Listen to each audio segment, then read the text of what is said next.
Tonight, we explore one of the most liberating teachings in Zen Buddhism, the teaching of non-attachment. This truth sits at the heart of freedom, showing us how to engage completely with life while holding everything with open hands. Before we begin, feel free to share what time it is and where you're listening from. Non-attachment is not about caring less. It is not about becoming cold or distant.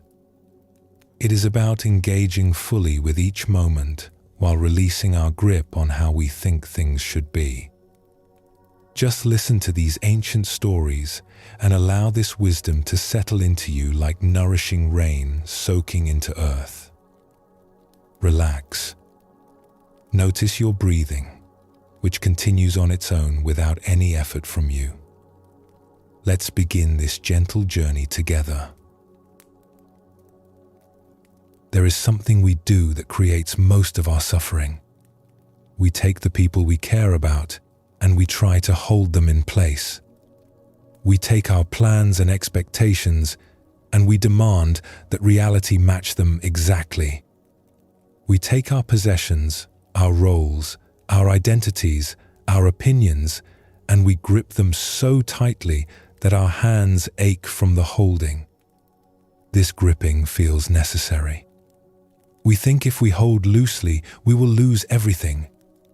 We believe that caring means clinging, that loving means grasping, that if we open our hands, everything precious will slip away. So we hold tighter and tighter, thinking this will keep us safe. But the opposite is true.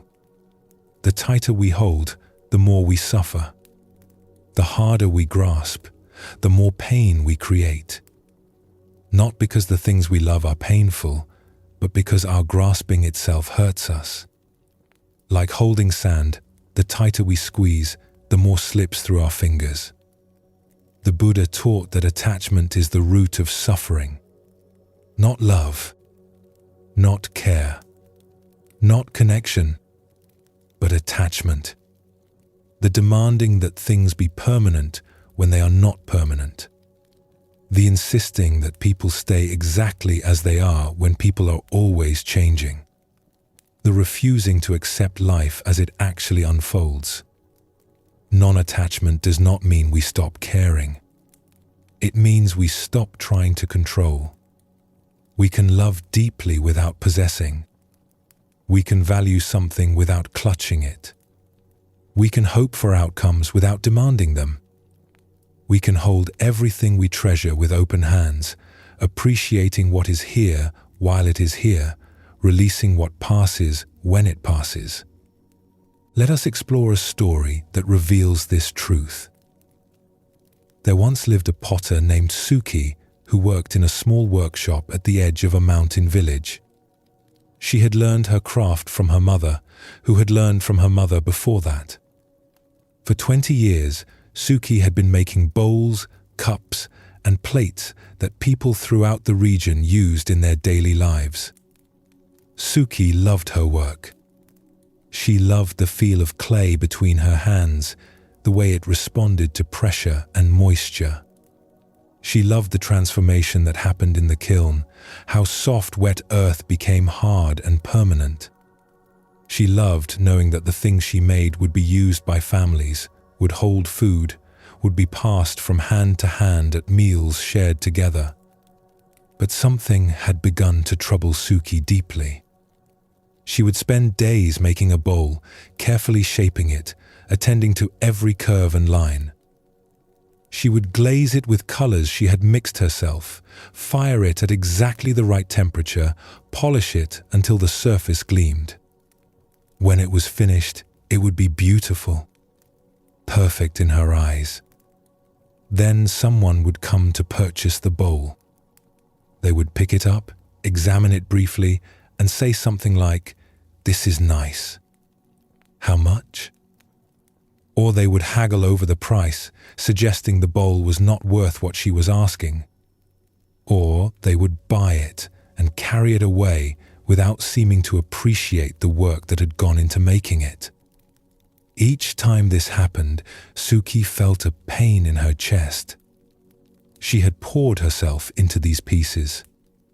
She had given them her skill, her time, her attention, and people treated them as ordinary objects, useful things to buy and use and eventually break or replace. They did not see what she saw. They did not value what she valued. She began to resent her customers. When someone would pick up a bowl she had labored over and ask casually about the price, she would feel anger rising. Did they not understand what they were holding? Could they not see the care that had gone into it? She would answer curtly, sometimes refusing to sell if she felt the person did not appreciate the piece properly. Her workshop began to fill with finished pottery that she would not sell. She could not bear to let these pieces go to people who would not treasure them as she did. Better to keep them herself than to watch them be treated carelessly. But this meant she had less income, and her workspace became crowded with objects she had made but could not release. One day, an elderly monk named Roseanne came to the village. He was known as a teacher of some wisdom, and people invited him to speak at the small temple. Suki did not usually attend such gatherings, but something drew her there that evening. Roseanne spoke about attachment, about how we create suffering by demanding that things be a certain way, about how we can care deeply about our work without grasping at how others receive it, about holding life with open hands. After he spoke, Suki approached him. She felt embarrassed, but also desperate. "I make pottery," she said, "and I suffer every time someone does not appreciate what I make. How can I stop suffering without caring less about my work?" Roseanne looked at her with kind attention. "Why do you make pottery?" he asked.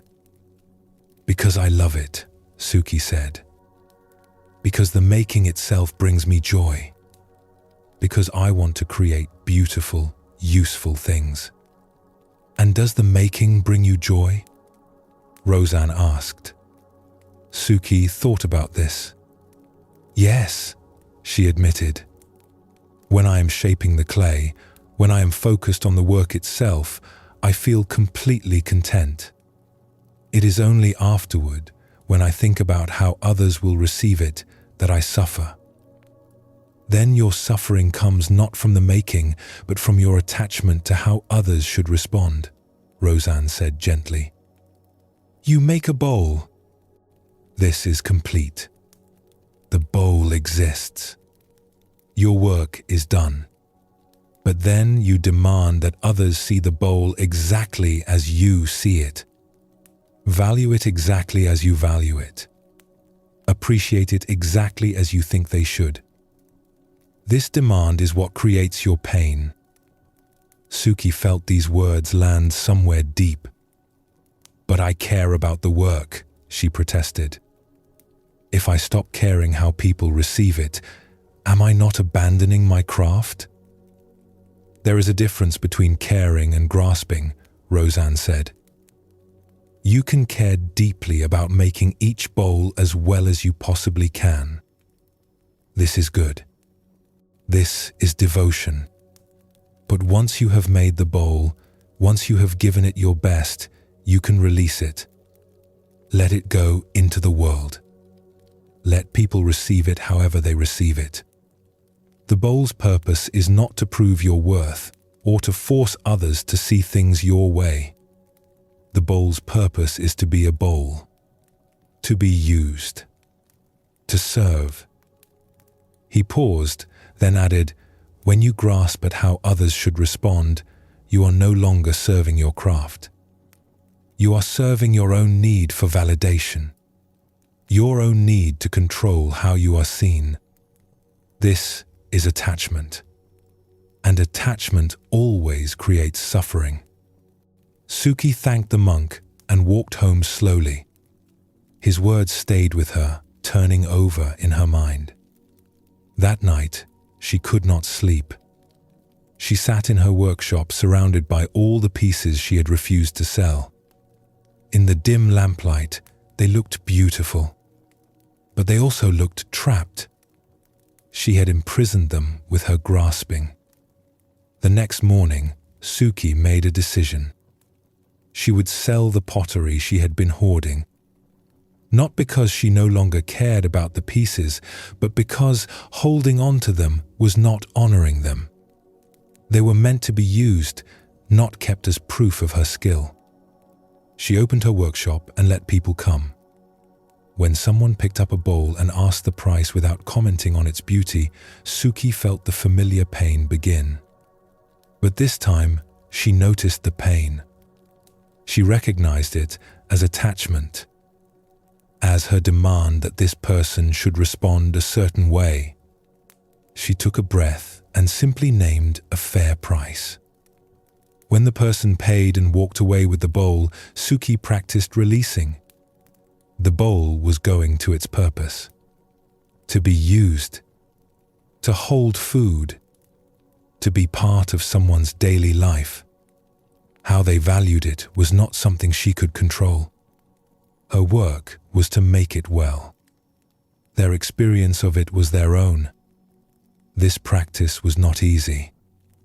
Each time someone treated her work casually, she felt the urge to grasp, to demand, to insist they see what she saw. But each time she would notice the urge and choose differently. She would remember that her joy was in the making. That once the piece was made, it belonged to the world, not to her expectations of how the world should receive it. Over weeks and months, something shifted. Suki still cared deeply about her work. She still gave each piece her full attention and skill. But she no longer suffered when people did not respond the way she wanted. She could appreciate a piece she had made and also let it go. She could value her craft without needing others to validate that value in specific ways. One day, a customer bought several bowls without much comment. In the past, this would have pained Suki. But now, she felt only a quiet satisfaction. She had made the bowls well. They would serve their purpose. This was enough. The customer returned a week later. "I wanted to tell you," the woman said, "these bowls have changed how my family eats meals together. There is something about them that makes us slow down, pay attention. I do not know what you put into them, but they carry something special." Suki felt warmth at these words. But she noticed something important. The warmth was a gift, but she did not need it. She had already released these bowls. The woman's appreciation was lovely, but Suki's peace did not depend on it. This was freedom. "Thank you for telling me," Suki said simply. "I'm glad they serve you well." After the woman left, Suki sat in her quiet workshop. She understood now what Roseanne had tried to teach her. Caring deeply about her work did not require grasping at how others received it. She could give her best to each piece and then open her hands. Let it go. Release it to whatever purpose it would serve, whatever appreciation or lack of appreciation it would receive. This was not caring less. This was caring more purely, without the burden of needing to control outcomes, without the suffering that came from demanding reality match her expectations. She was free to love her work without being imprisoned by it.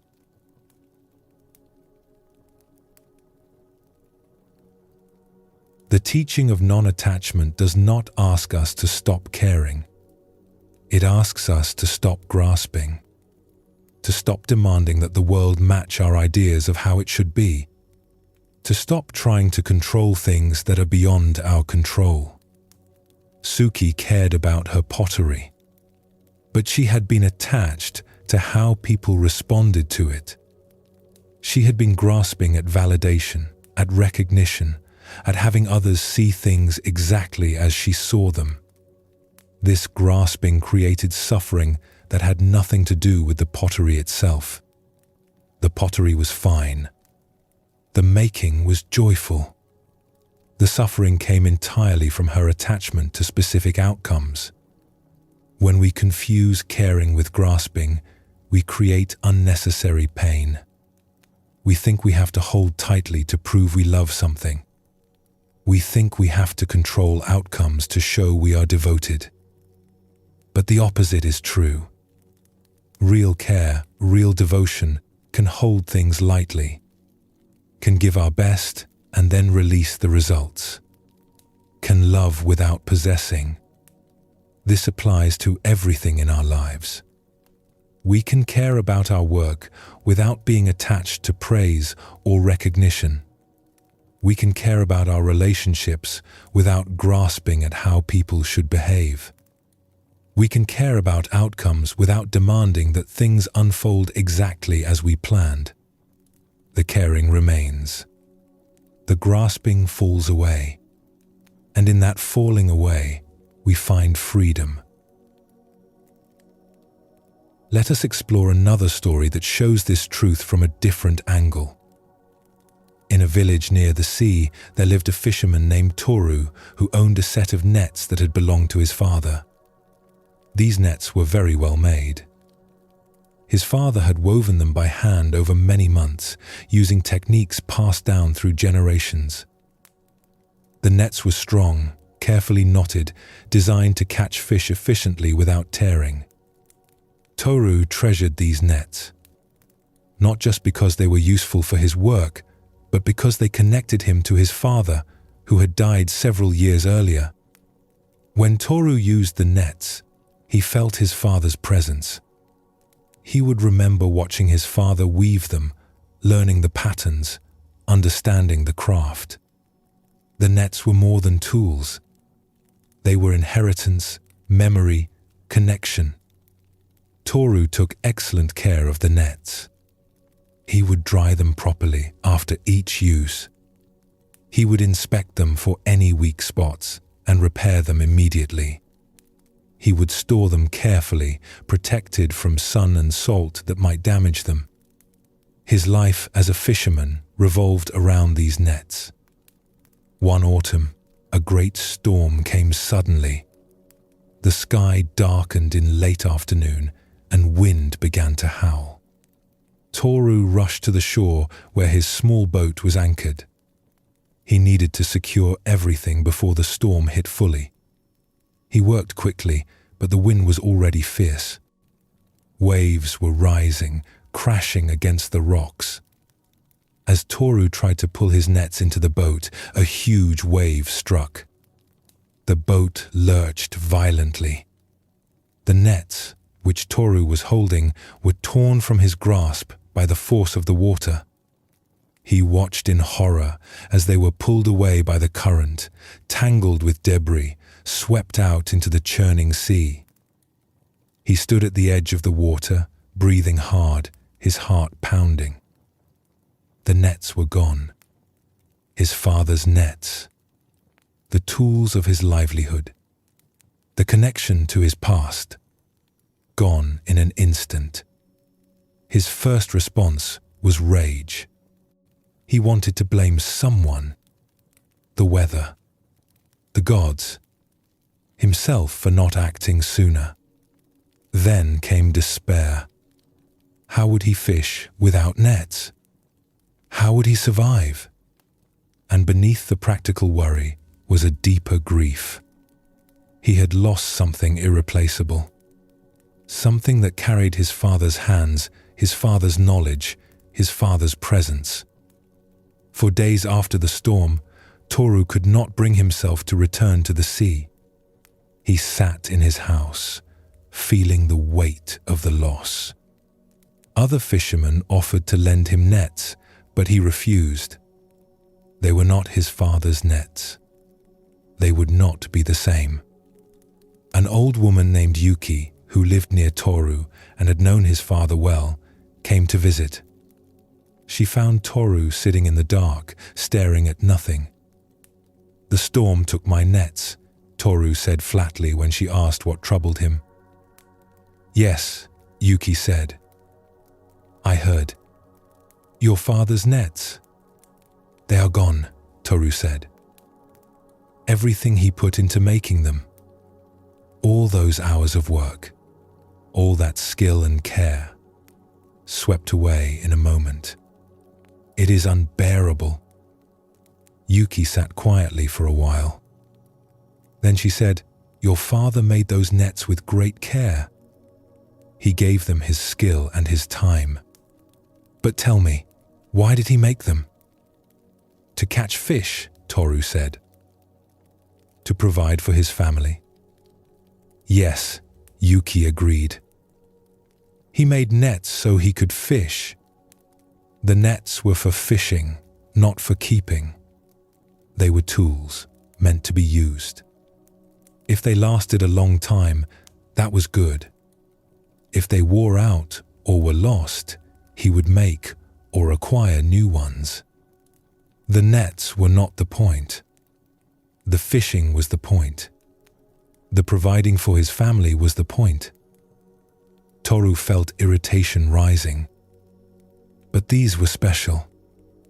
They were his work. They connected me to him. "Did they?" Yuki asked gently. "Or did you connect yourself to your father by using the nets the way he would have used them? By fishing the way he taught you?" "The nets were just nets, Toru. Your father is not in the nets. Your father is in what he taught you, in the skills he passed to you, in the way you approach your work. These things cannot be lost in a storm." She paused, then continued. "You are suffering not because the nets are gone, but because you were attached to them in a way that went beyond their actual purpose. You made them into something they were not meant to be. Relics. Proof. A way to hold on to your father. But you cannot hold on to your father. He is gone. And trying to hold on to him through objects creates suffering." Toru wanted to argue, but he could not find words. He sat in silence, feeling Yuki's words settle into him. "Your father would not want you to stop fishing because his nets were lost," Yuki said. "He would want you to get new nets and return to the work. To use what he taught you. To continue what he began. This is how you honor him. Not by clinging to objects, but by living the way he taught you to live." After Yuki left, Toru sat alone with his grief. But something had shifted. He recognized that his suffering was not just about losing useful tools. It was about his attachment to those specific nets. His belief that they were the only right nets. His need to keep something physical of his father's. His grasping at permanence in the face of loss. The next day, Toru went to a net maker and commissioned new nets. They would not be exactly like his father's, but they would be good nets made with skill and care. As he waited for them to be made, Toru thought about what Yuki had said. His father had not been in the nets. His father was in the knowledge he had passed on, in the skills Toru carried, in the approach to work, to life, to the sea that Toru had learned by watching and listening. When the new nets were ready, Toru took them out to fish for the first time. As he cast them into the water, he felt his father's teachings guide his hands.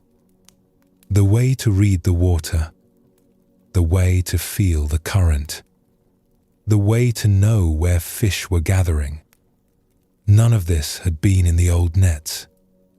It had always been in him. The new nets caught fish well. They served their purpose. and Toru realized that he had not lost what mattered. He had lost objects he had been grasping at. Objects he had burdened with meaning they were never meant to carry. Once he released his grip on the old nets, once he accepted their loss, he was free to continue his work, to honor his father in ways that were alive rather than frozen. Years later, when the new nets eventually wore out and needed replacing, Toru felt no grief. He understood now. Nets were tools. They served their purpose and then were replaced. What mattered was not the specific nets, but the fishing, the work, the knowledge that continued. He could care deeply about his tools without being attached to any particular set of them. He could honor his father's memory without trying to preserve it in objects. He could hold his inheritance lightly, using it rather than clutching it.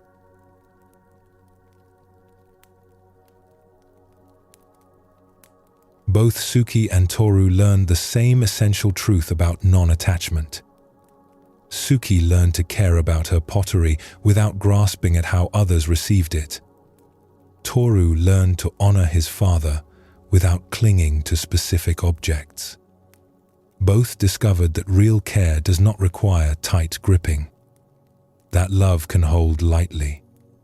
That devotion can release. This is what the teaching of non-attachment offers us. Not a demand to stop caring, but an invitation to stop grasping. To notice the difference between caring and clinging, between loving and possessing, between valuing something and demanding it stay exactly as it is forever. When we grasp, when we attach, we create a tension that exhausts us. We are constantly defending what we have, fearing loss, demanding that reality match our preferences. This tension is its own form of suffering, separate from any actual loss. We suffer from the grasping itself. When we release our grip, when we practice non-attachment, we can still care deeply. We can still give our best. We can still value what we value. But we do it with open hands. We appreciate what is here while it is here. We do our work without demanding specific outcomes. We love without trying to possess. We hold our preferences lightly, able to adjust when life brings something different than we expected. This does not make us passive or indifferent. It makes us more responsive, more flexible, more free. We can engage fully with life without the exhausting burden of trying to control every outcome. We can care about things without making our peace dependent on them going a certain way. The teaching invites us to examine where we are grasping. Where are our hands clenched? What are we holding so tightly that we cannot feel anything else? What demands are we making of reality that reality cannot meet? Where is our attachment creating suffering that goes beyond the natural challenges of living? When we find these places, the practice is simple but not easy. Notice the grasping. Feel the clench. And then, gently, see if we can soften our grip just slightly. Not abandon what we care about, but hold it a little more lightly. Open the hand just a bit. Make room for reality to be what it actually is, rather than insisting it match our expectations perfectly. This is the beginning of freedom. Not freedom from caring, but freedom in caring. The ability to give our best and then release the results. To love fully without demanding that love look a certain way forever. To engage completely with life while holding everything with open hands. Rest for a moment. Notice if you are holding tension anywhere in your body. See if you can soften just slightly. Let yourself be supported by what is beneath you. you do not have to hold yourself up. You can let go. Even just for this moment, you can release your grip and rest.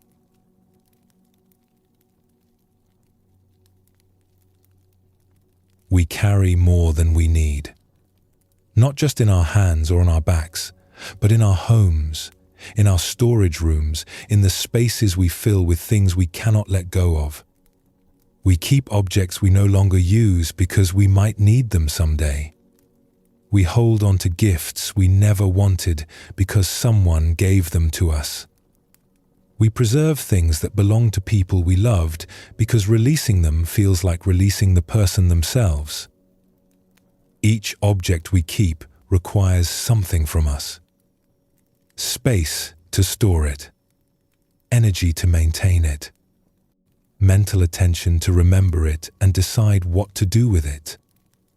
And beneath all this practical burden is an emotional weight, the feeling that we should keep things. That letting go would be wasteful or disrespectful or somehow wrong. That we are what we own, and losing possessions means losing ourselves. But the things we own can end up owning us. When we cannot let go of objects, we become their servants rather than their users. We arrange our lives around storing and protecting things we do not actually need or use. We carry the weight of possessions that no longer serve any real purpose except to prove we are not the kind of person who lets things go. The teaching of non-attachment invites us to examine our relationship with objects. Not to own nothing, but to use what we need without grasping at it. To hold possessions lightly, appreciating them while we have them, releasing them when their purpose is complete. To understand that we are not diminished by having less. Often, we are freed by it. Here is a story about someone who learned this truth. There once lived a woman named Michi, whose grandmother had been a weaver of great skill. The grandmother had created beautiful cloth throughout her long life, working at a large wooden loom that had been in the family for generations. She had woven fabric for clothing, for bedding, for special occasions. Each piece was made with care and attention, dyed with colors she mixed herself, patterned with designs that carried meaning. When the grandmother died, she left everything to Michi. The loom. Hundreds of pieces of woven cloth, some made decades ago. Bags of wool and thread in every color. Tools for spinning and dyeing. Pattern books filled with designs. An entire life's work of weaving passed down to her only granddaughter. Michi felt honored by this inheritance. Her grandmother had been important to her. As a child, she had spent countless hours in her grandmother's workshop, watching the shuttle pass back and forth, listening to the rhythm of the loom, learning about colors and patterns and the patience required to create something beautiful. But Michi was not a weaver herself. She had learned other skills, chosen a different path. She had no use for a loom or hundreds of pieces of cloth. Still, when her grandmother died, Michi could not imagine letting any of it go. It all felt precious. Each piece of cloth carried her grandmother's hands, her grandmother's vision, her grandmother's life. Michi transported everything to her own home. The loom took up most of one room. The cloth filled multiple chests and boxes. The tools and materials required shelves and storage. Michi's modest house became crowded, filled with her grandmother's possessions in addition to her own. At first, Michi told herself she would learn to weave. She would use the loom, continue her grandmother's work. But weeks passed, then months, and Michi did not weave. She was busy with her own work, her own life. The loom sat silent. The cloth remained in its boxes. Everything was preserved, but nothing was used. People would occasionally ask Michi if she had any of her grandmother's cloth they could purchase. Some remembered the beautiful pieces the old woman had made and wanted to own one. But Michi always said no. She could not sell her grandmother's work. It would feel like betrayal, like valuing money over memory, like letting go of her grandmother. Years passed. 5 years. 10 years. Michi's house remained crowded with her grandmother's possessions. She would sometimes open the boxes and look at the cloth, touching the fabric, remembering. But mostly, the inheritance just sat there, taking up space, gathering dust, waiting for a purpose that never came. Michi began to feel burdened by what she owned. She could not use her rooms freely because they were filled with storage. She could not have guests stay because there was no space. She felt guilty when she looked at the unused loom, knowing her grandmother would have wanted it used, not preserved like a museum piece. But she could not bring herself to change anything. To let anything go would feel like losing her grandmother all over again. One day, a young woman named Rena came to Michi's door. She had heard about the loom and the cloth. She was learning to weave and desperately wanted to study the work of Michi's grandmother, whose reputation had been known throughout the region. "Please," Rena said, "just let me look at the pieces. Let me see how she worked. I am trying to learn the old patterns, the traditional techniques, and everyone says your grandmother was a master." Michi hesitated. She did not like people looking at her grandmother's things. But something in Rena's sincere interest made her agree. She led the young woman into the crowded room where the loom stood and the boxes of cloth were stacked. As Rena carefully examined the pieces, her face showed wonder and respect. She would hold up a length of cloth and study the pattern. She would trace the weave with her fingers, understanding the technique. She would note the color combinations, the ways different threads created texture and depth. "This is extraordinary work," Rena said quietly. "Look at this piece." The way she varied the tension here to create this effect. "And this color, I have been trying to achieve this exact shade and cannot figure out how. Your grandmother was truly gifted." Michi felt warmth at hearing her grandmother praised. But she also felt something else. Sadness.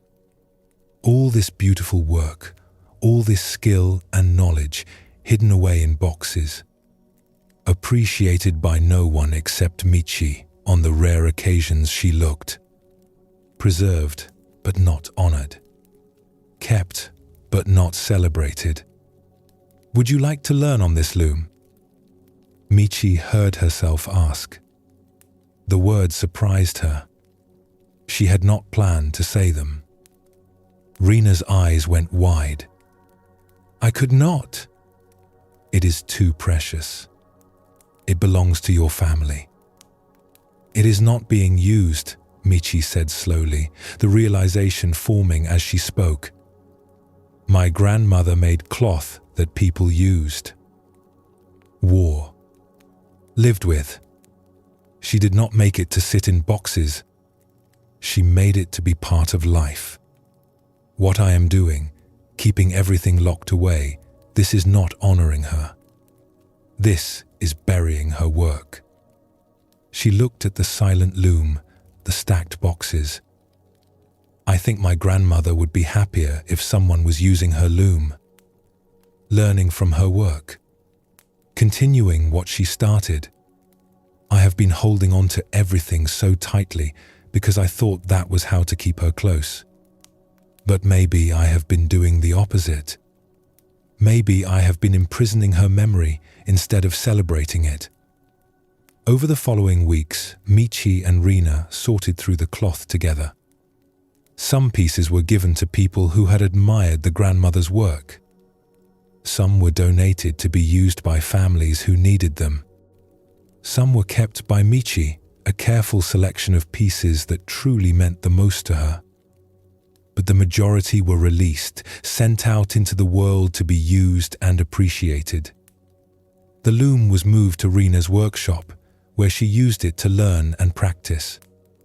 Michi would sometimes visit and watch her work. Seeing the loom active again, hearing the familiar sounds, watching cloth being created, this felt more like honoring her grandmother than keeping everything in silent storage ever had.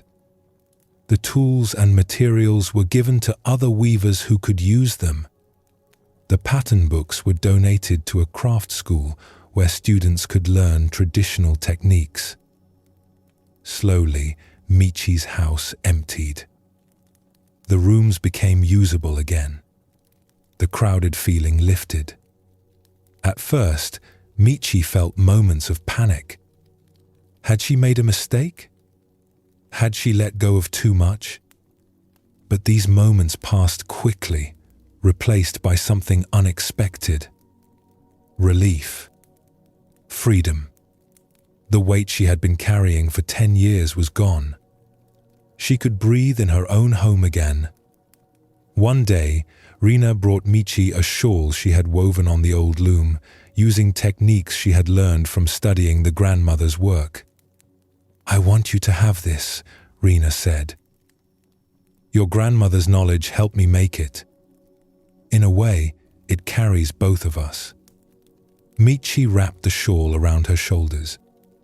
It was warm and beautiful. And it was new, alive, created just for her. She realized this was what her grandmother's legacy should be. Not objects frozen in time, but knowledge and skill passing forward. Not preservation, but continuation. "Thank you," Michi said. "You have shown me something important. I thought I was keeping my grandmother alive by keeping everything she made. But I was actually doing the opposite. I was treating her work like it was dead, like it needed to be preserved in a tomb. Now, because I let go, her work is alive again, being used, being learned from, growing into something new." She paused, touching the woven fabric. "I held onto everything because I was attached to objects. I thought the objects were my grandmother, but they were not. They were just things she made. What mattered was what she knew, what she could teach, what she passed forward. And by releasing my grip on the objects, I allowed that to continue."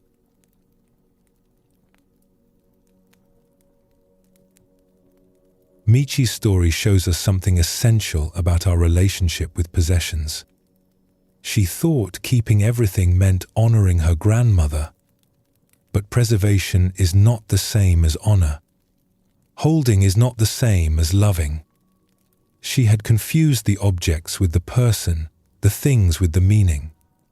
When we attach to possessions, we often do this. We think the object is what matters, but the object is just pointing to something else. A gift points to affection. An heirloom points to connection. A tool points to skill or purpose. When we grasp the object itself, we miss what it was actually meant to convey. This creates suffering in two ways. First, we burden ourselves with things we do not need or use, simply because we cannot let them go. Our homes fill up. Our spaces shrink. We spend energy managing, storing, protecting objects that serve no real purpose except to prove we are not the kind of person who releases things. Second, and more painful, we often dishonor what we claim to honor. Michi thought she was respecting her grandmother by keeping everything. But her grandmother had made cloth to be used, not stored. By keeping it all locked away, Michi was actually betraying the spirit of the work. The objects had become more important than their purpose. Non-attachment to possessions does not mean owning nothing. It means using what we need without grasping at it. Appreciating things while we have them without making our identity dependent on having them. Understanding that objects are meant to serve purposes, and when those purposes are complete, the objects can be released. This teaching applies to everything we own. We keep clothes we never wear because we spent money on them or because they remind us of certain times. We keep books we will never read again because we feel we should be the kind of person who owns many books. We keep gifts we never wanted because we feel obligated to the giver. We keep broken things because we might repair them someday. We keep everything, and the keeping weighs us down. What if we could hold our possessions the way Michi finally learned to hold her grandmother's legacy? Using what serves us. Releasing what does not. Allowing things to move on to where they can be useful rather than insisting they stay with us. Understanding that we are not diminished by having less. Let us explore another story that shows this truth from a different angle. In a trading town near a river, there lived a merchant named Kota who bought and sold goods. He was not wealthy, but he made a decent living by trading wisely. He would purchase items in one place and transport them to another place where they were more valuable. Fabric from the mountains, pottery from the coast, tools made by skilled craftspeople. He kept careful track of what he owned, what he owed, what was owed to him. Kota's approach to possessions was practical. He did not form attachments to the things he traded. A bolt of silk was valuable, yes, but its value was in selling it, not in keeping it. He would buy it, appreciate its quality, and then release it to a buyer without regret. This ability to hold things lightly made him a good merchant. He could recognize value without grasping at it. But there was one category of possessions that Kota struggled with: his personal belongings. The things that were not for trade but for his own use. Over the years, he had accumulated many possessions. Clothes he rarely wore but could not part with. Tools he no longer used but thought he might need someday. Objects people had given him that he felt obligated to keep. Books he had not opened in years but felt he should own. His house was full of these things.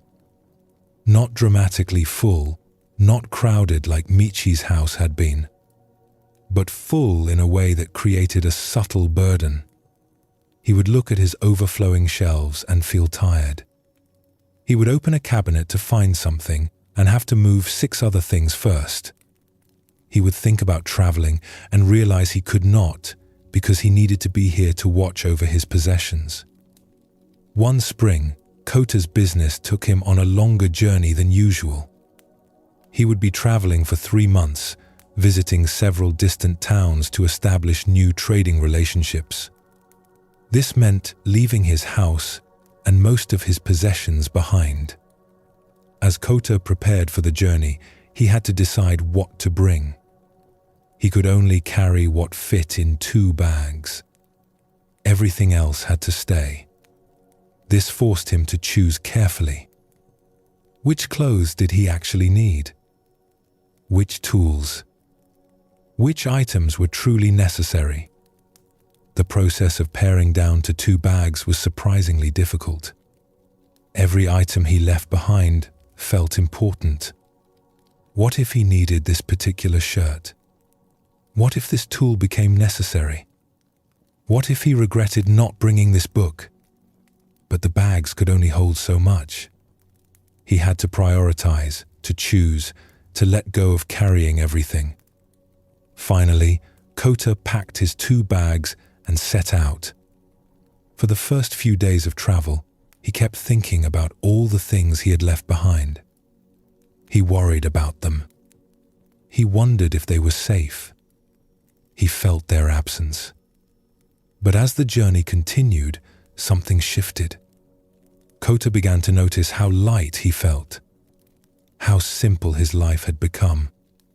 Each morning, he knew exactly what he owned because it all fit in 2 bags.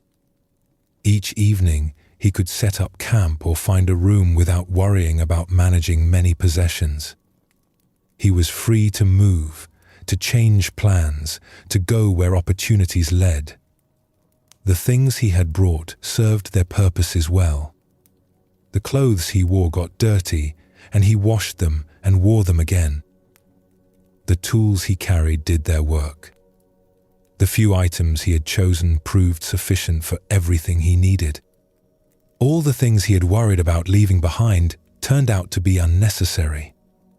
Kota found himself talking to another traveler one evening, a woman named Sora, who had been traveling for many years. She also carried only 2 small bags. When Kota mentioned how surprisingly good it felt to own so little, Sora smiled with recognition. "Most of what we own, we do not need," she said. "We keep things to feel secure, to prove we are prepared for any situation, to show ourselves and others that we are successful or responsible or cultured. But the things become weights. They tie us to places. They require our attention and energy. They make us less free." She gestured to her small bags.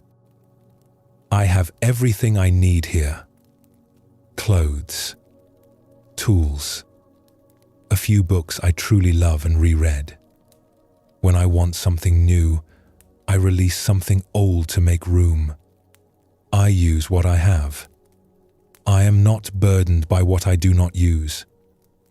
Kota thought about his house, full of possessions he rarely touched. "But how do you know what to keep and what to release?" he asked. "I ask myself honest questions," Sora said. "Do I use this?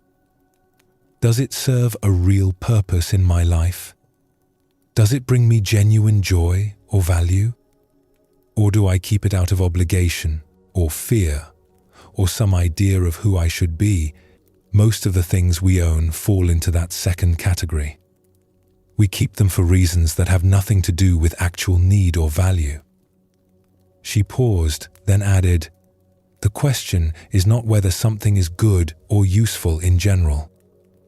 The question is whether it serves you, specifically, in your actual life as you actually live it. Most things do not. But we keep them anyway, and they become a burden we do not even notice we are carrying until we set them down." Kota spent the rest of his journey thinking about this. He noticed how much easier it was to travel with less. How much simpler his decisions became when he was not managing many possessions. How much more present he could be for the people he met and the work he was doing when he was not divided between here and his concern about all his things back home. When Kota finally returned home 3 months later, he walked into his house and saw it with new eyes.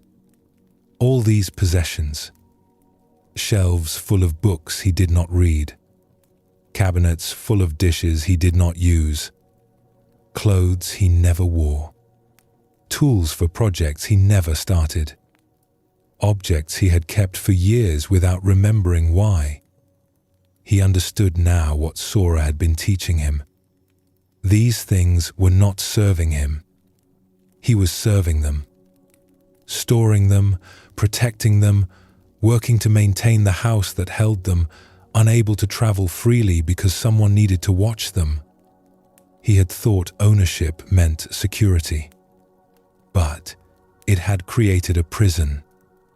Over the following weeks, Kota went through his possessions with the same ruthless clarity he used in his trading. Does this serve me? Do I use it? Does it bring genuine value to my life? For each item, an honest answer. And for most items, the honest answer was no. He released things steadily, not carelessly, but deliberately. Some items he sold. Some he gave to people who could use them. Some he donated to those in need. He kept only what he actually used or truly valued. The rest he let go. His house slowly emptied. The crowded shelves became spacious. The overflowing cabinets showed room. He could find what he needed easily because there was less to search through. He could clean quickly because there was less to move and dust. He felt lighter, as if he had been carrying a physical weight that had now been set down. Friends would visit and comment on how empty his house looked. Some asked if he was moving. But Kota did not feel the emptiness as lack. He felt it as space, as freedom, as breath. I used to think having more meant being more secure, Kota told one friend. But on my journey, I discovered the opposite. Having less made me more secure. I knew exactly what I had. I could manage it easily. I was free to move, to change, to respond to opportunities. Now I bring that same approach home. I keep what serves me. I release what does not. And I am more free than I have ever been. Years later, Kota's business required him to take another long journey. This time, preparing was simple. His life already fit into 2 bags because he had released his attachment to owning more. He could leave without worry because there was little to worry about. He could travel freely because he was not weighed down. When people asked Kota for advice about possessions, he would say, "The question is not how much can you afford to own. The question is, how much can you afford to carry? Everything you own requires something from you. Space, energy, attention, maintenance. Before you keep something, ask if what it gives you is worth what it costs you. Usually, the answer is no."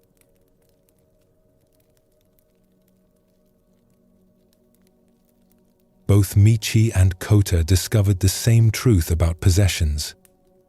Michi learned that keeping everything dishonors what we claim to honor. Kota learned that owning less can mean having more freedom. Both found that attachment to possessions creates burdens we often do not recognize until we release them. The teaching of non-attachment does not tell us to own nothing. It invites us to examine honestly what we own and why we own it. To notice the difference between using something and being used by it. To recognize when possessions serve us and when we serve them. Most of what we own falls into the second category. We keep things out of obligation, out of someday thinking, out of fear that not having them would mean something bad about us, out of guilt about money spent or gifts received. We keep things because we think we should, not because they actually serve our lives. This creates a burden that is both practical and emotional. Practically, possessions require space, maintenance, management.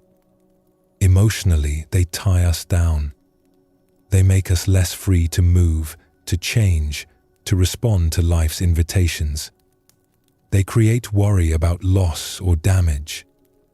They demand our attention and energy. When we release attachment to possessions, we do not become poor. We become free. Free to use what we need without grasping at it. Free to appreciate things while we have them without demanding they stay forever. Free to release what no longer serves us without guilt or fear. The practice is simple. Look at what you own. Ask honest questions. Do I use this? Does it serve a real purpose in my actual life? Does it bring me genuine joy or value? Or do I keep it for other reasons? Reasons that have more to do with fear or obligation or ideas about who I should be than with my real needs? For most things, when we are honest, the answer is clear. We do not use them. They do not serve us. We keep them anyway, and they become weights we carry without realizing how heavy they are until we set them down. Non-attachment to possessions is not about deprivation. It is about freedom. The freedom to live lightly, to move easily, to focus on what matters without the constant background burden of managing what does not matter, to use things well without letting them use us. This teaching liberates us from the weight we have been carrying, not by making us own nothing, but by helping us own consciously, keeping what serves us, releasing what does not.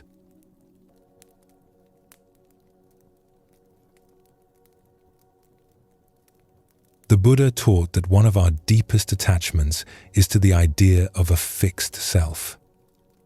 We create stories about who we are and then cling to those stories as if they were permanent truth. I am a teacher. I am a mother. I am successful. I am wise. I am strong.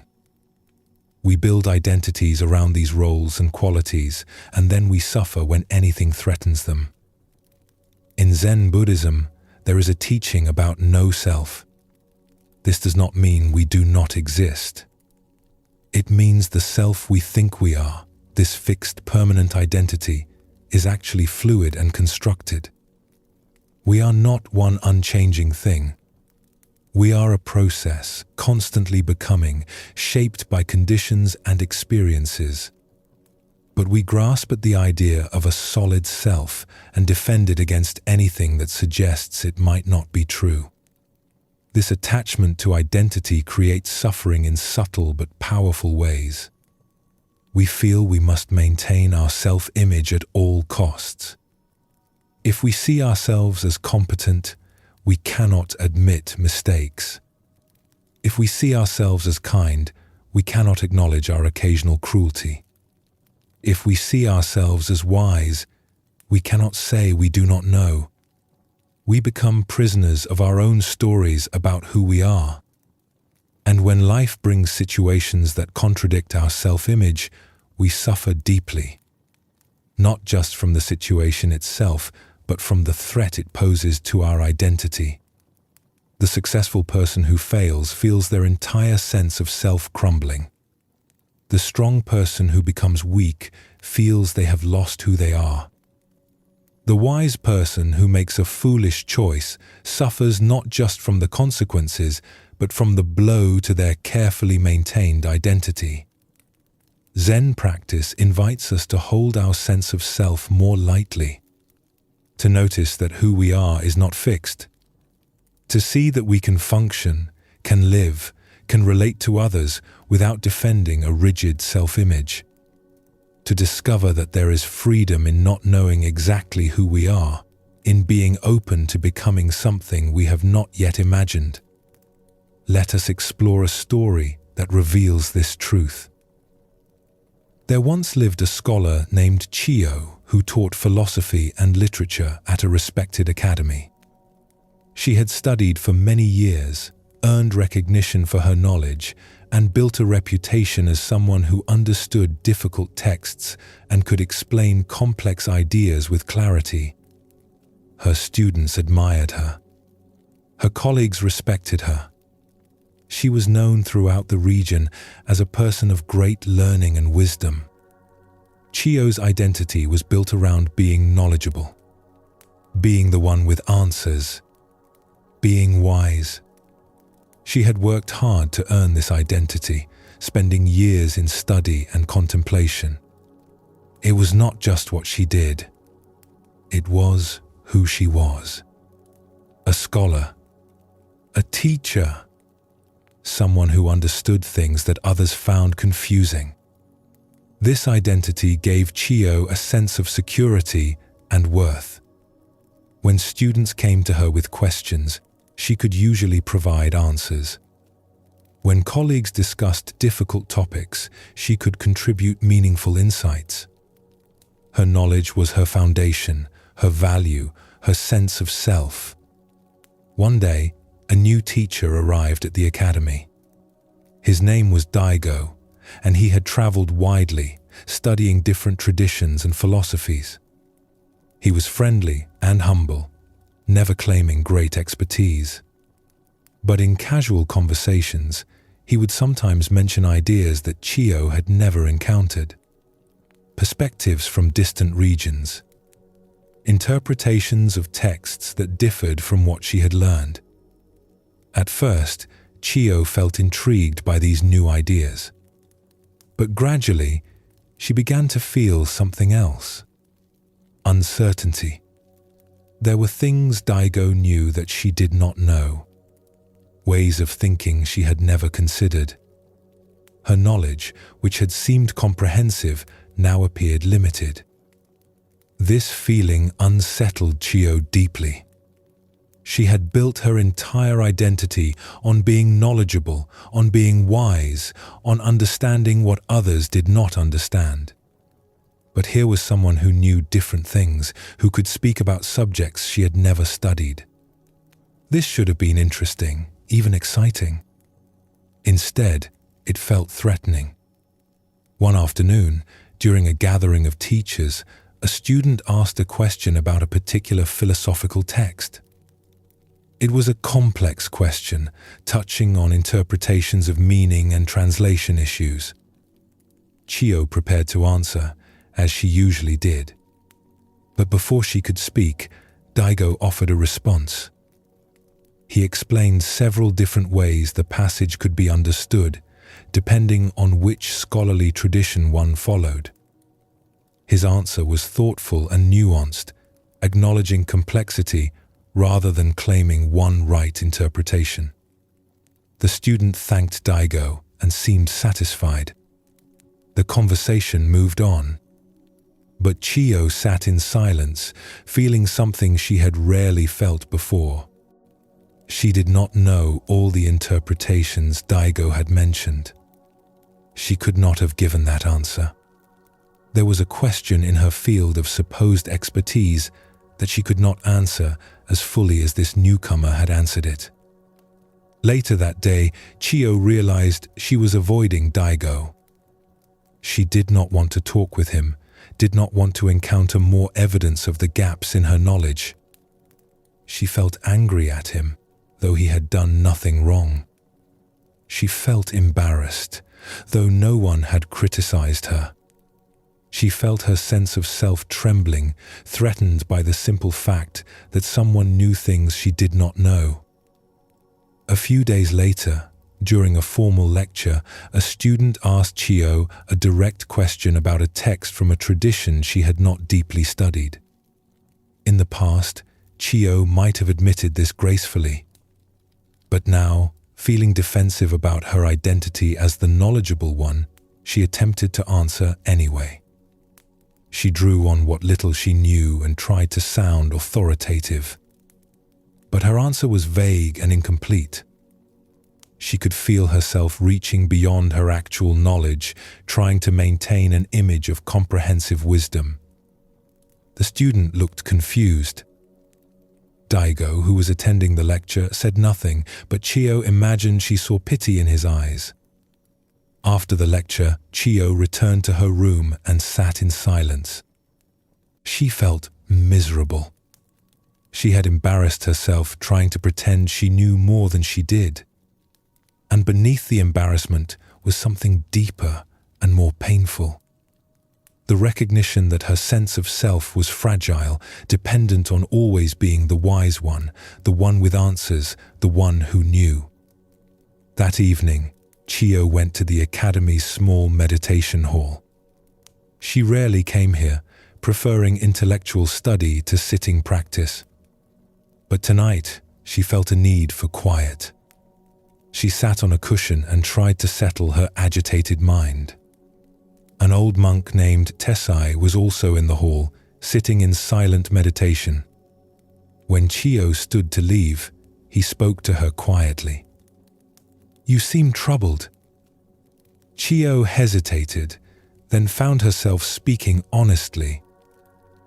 "I have built my life around being knowledgeable, but I have discovered there are things I do not know, and this discovery feels like losing myself." Tesai nodded slowly. This is the suffering that comes from attachment to identity.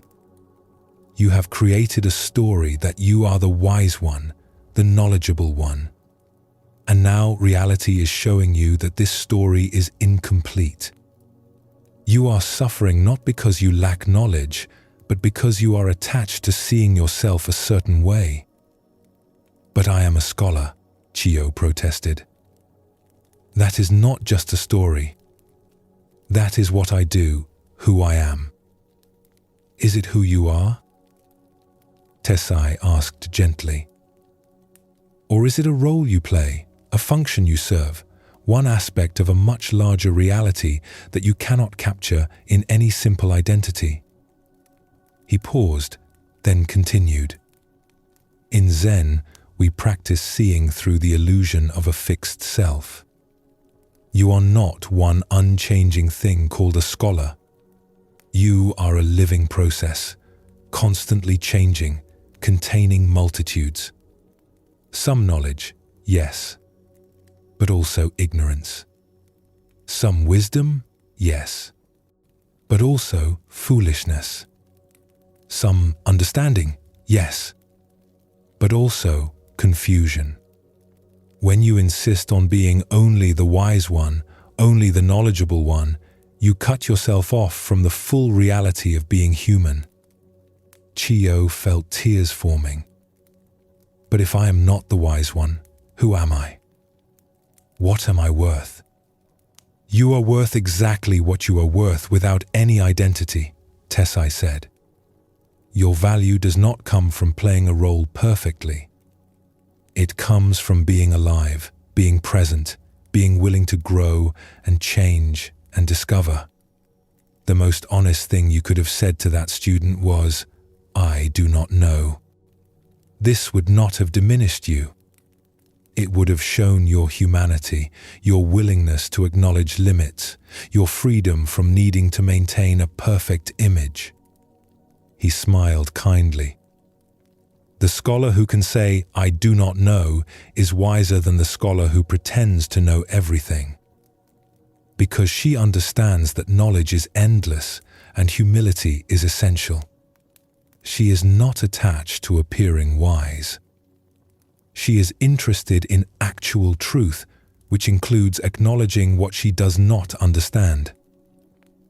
After Tesai left, Chiyo sat alone in the hall. She recognized the truth in his words. She had been so attached to her identity as a wise person that she could not admit ignorance. She had tried to maintain an image rather than be honest about her actual knowledge and limitations. This attachment had made her defensive, dishonest, and miserable. Over the following weeks, Chiyo practiced a new approach. When students asked questions she could not answer fully, she admitted it. "I do not know much about that tradition. Perhaps we can explore it together." Or, "That is beyond my expertise. Let me find someone who knows more about this topic." At first, these admissions felt painful, like losing part of herself. But gradually, something unexpected happened. She felt lighter, freer. She no longer had to defend an image of complete knowledge. She could be curious instead of defensive. She could learn from Daigo instead of resenting him. She could admit when she was confused instead of pretending certainty. Her students responded to this change positively. They found her more approachable, more human. They felt freer to admit their own confusion because their teacher could admit hers. The learning environment became more honest, less about performing knowledge and more about genuine exploration. One day, Chiyo and Daigo were discussing a difficult text together. Daigo offered an interpretation Chiyo had never considered. In the past, she might have felt threatened by this, but now she felt simple interest. "I have never thought of it that way," she said honestly. "Teach me about this perspective." As Daigo explained, Chiyo recognized something important. She was learning. She was growing. She was becoming someone slightly different than she had been. And this was not loss. This was being alive. The old identity, the fixed sense of being the wise one who already knew everything important, had been a cage. Releasing it allowed her to keep growing, keep learning, keep becoming. Years later, when Chiyo had become quite old, a young scholar asked her what she had learned in her long life of study. Chiyo smiled. "I have learned that the more I know, the more I see how much I do not know. I have learned that wisdom is not about having all the answers. It is about being comfortable with questions. I have learned that the worst thing a scholar can do is become attached to being seen as scholarly. This attachment prevents actual learning and creates suffering." She paused, then added, "I spent years defending an image of myself as someone who understood everything. This exhausted me and limited me. When I finally released that identity, when I could admit ignorance freely, I became a better teacher and a happier person. The fixed self is a burden. Letting it go is freedom."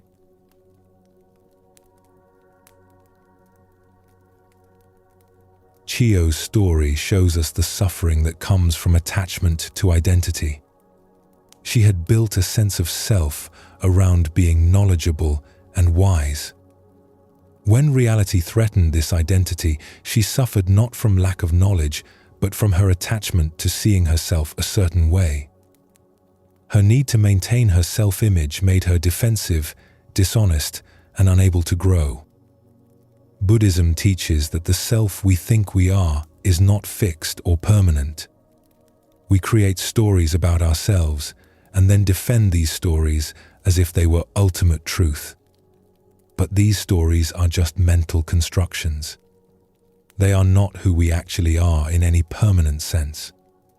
We are constantly changing, constantly becoming, always more complex than any simple identity can capture.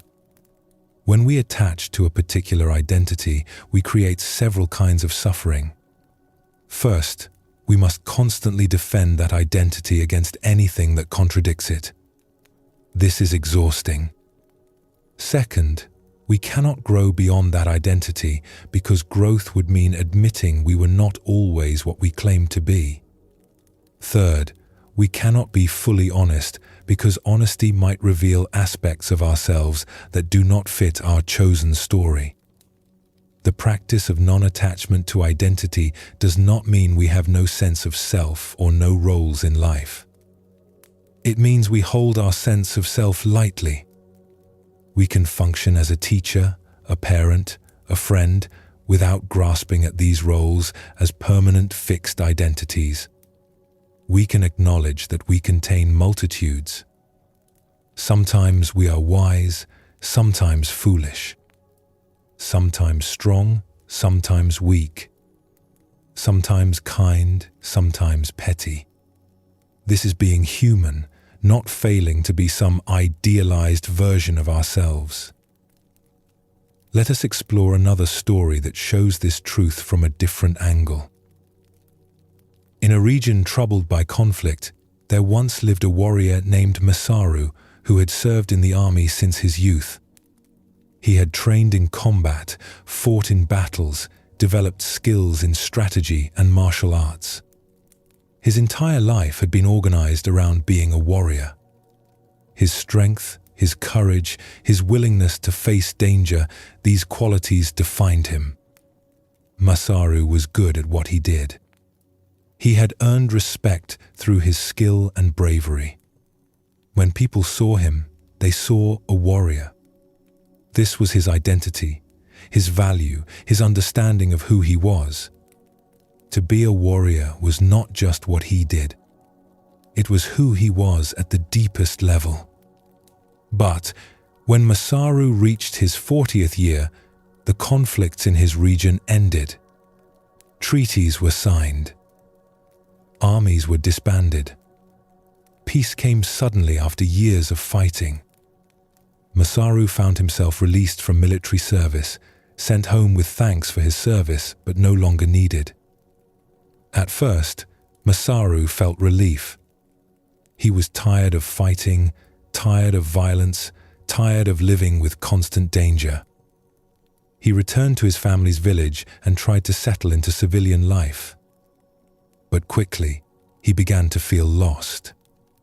Without battles to fight, without enemies to face, without the structure of military life, he did not know who he was. His skills as a warrior had no use in peacetime. His strength was not needed for farming or trade. His courage, which had defined him in battle, had no outlet in village life. He would wake each morning and feel purposeless. If he was not a warrior, what was he? Who was he? Masaru tried to find roles in the village. He offered to teach young people defensive skills in case conflict returned. But parents did not want their children trained for war during peacetime. He offered to serve as a guard, but there was little need for guards in the peaceful village. His entire identity had been built around a function that no longer had a place. He began to feel bitter. He would sit and remember his days as a warrior, when he had been important, when his skills had mattered, when he had known exactly who he was. He felt the village did not appreciate him. He felt peace had made him irrelevant. He felt he had lost himself. Masaru's wife, Ayako, watched him grow more unhappy and withdrawn. One evening, she said gently, "You are suffering, but not from lack of work or purpose. You are suffering because you are clinging to an identity that no longer fits your life." "I am a warrior," Masaru said. "That is who I am. Without that, I am nothing." "Are you nothing?" Ayako asked. "Or are you a person who was a warrior and now has an opportunity to discover what else you might be?" Masaru felt anger rise. "I do not want to be something else. I want to be what I have always been." Ayako sat quietly for a moment, then said, "There is an old monk who lives in the temple on the hill. Perhaps you should speak with him. He was also a warrior once, many years ago." Masaru was surprised. He had seen the monk occasionally, but never knew he had been a warrior. The next day, curiosity drew him to the temple. He found the old monk, whose name was Renjo, working in a small garden. "I was told you were once a warrior," Masaru said without preamble. Renjo looked up, his weathered face calm. "Yes. Many years ago, in a different lifetime it seems now." "How did you stop being a warrior?" Masaru asked. "When the fighting ended, how did you know who you were?" Renjo set down his gardening tool and gestured for Masaru to sit. "I did not stop being a warrior easily," he said. "I suffered greatly when my military service ended. I felt exactly as you feel now. Lost. Purposeless. Empty. I thought being a warrior was who I was, and without that role, I had no self." He paused, looking at the plants he had been tending. "I tried for years to hold on to my warrior identity. I would tell stories about battles I had fought. I would practice combat techniques alone, keeping my skills sharp for an enemy that no longer existed. I would feel superior to the peaceful villagers, thinking they did not understand what real life was like. But this clinging made me miserable. What changed? Masaru asked. I met a Zen teacher who asked me a simple question, Renjo said. He asked, "Before you became a warrior, who were you?" I said I had been a boy. He asked, "And before that?" I said a baby. He asked, "And before that?" I could not answer. He said, "You were nothing that could be named. And when you die, when even this body is gone, what will you be?" Again, I could not answer. Renjio looked directly at Masaru. The teacher showed me that warrior was just a role I played for a period of time. It was not my permanent nature. I was alive before I was a warrior.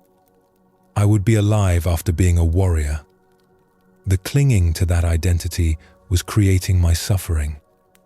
Not the loss of the role, but my insistence that the role was my true self.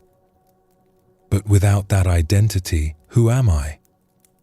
Masaru asked, his voice pained. You are who you are right now, Rengyo said simply. Not a fixed thing that can be captured in a word like warrior or monk or farmer. You are a living process, constantly becoming. You can be many things in one lifetime, many selves. This is not confusion. This is the natural flow of being alive. He returned to his gardening as he spoke. I became a monk, but I do not cling to being a monk the way I clung to being a warrior. I practice Zen. I tend this garden. I help people when they come with questions. But these are things I do, not a fixed identity I defend. Tomorrow I might do something else. I might be someone else. And that is fine. The freedom is in not grasping at any particular version of myself as the true permanent me. Masaru sat in silence, feeling these words work on something deep inside him.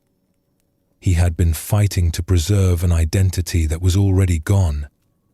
The warrior version of himself had served its purpose and passed. But he had been trying to make it permanent, to keep being what he had been even though life had moved to a different phase. What should I do?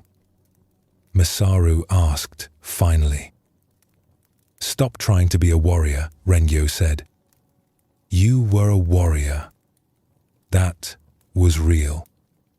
But it is over. Now find out what this phase of life asks of you. Not by deciding what identity to take on next, but by responding to what is actually needed, what actually interests you, what actually calls to you. Be available to become something you have not imagined yet. Over the following months, Masaru practiced releasing his grip on his warrior identity. It was not easy. He would catch himself starting to say, I am a warrior, and have to stop. He would feel the urge to prove his strength or courage and have to ask himself why he needed to prove anything. Slowly, he began to notice what actually interested him in his current life. He enjoyed working with wood, crafting useful objects. He found satisfaction in helping neighbors with physical tasks they could not do themselves. He discovered he was good at mediating disputes, using strategic thinking in service of peace rather than war. None of these activities gave him the intense identity he had gotten from being a warrior. But together, they gave him a sense of engagement with life. He was useful. He was contributing. He was learning new skills. He was becoming someone different than he had been. One day, a young man from the village asked Masaru to teach him woodworking. As Masaru showed the young man how to select wood and use tools, he realized something had shifted. He was not teaching as a former warrior passing time. He was teaching as someone who enjoyed this craft and wanted to share it. This was real. This mattered. Not as much as being a warrior had mattered, perhaps, but in a quieter, more sustainable way. Years passed. Masaru became known in the village as a skilled craftsman and a wise advisor in conflicts. People no longer saw him as a former warrior. They saw him as who he was now. And Masaru himself stopped clinging to his old identity. He could remember his warrior years without needing to keep living in them. He could honor what he had been without demanding to still be that person. When Rengyo the monk died at a great age, Masaru attended the funeral. He felt gratitude to the old teacher who had shown him the way out of his suffering. As he stood before Rengyo's body, he thought about the teacher's words, "We are not fixed selves. We are living processes. We can be many things in one life."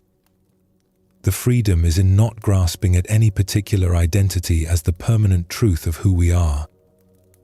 Masaru lived many more years, and in those years he became many things.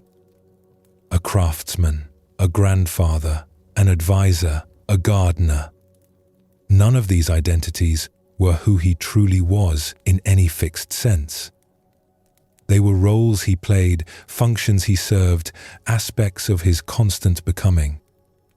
And by holding them all lightly, by not grasping at any of them as his permanent self, he found a peace that had never been available when he was desperately clinging to being a warrior forever.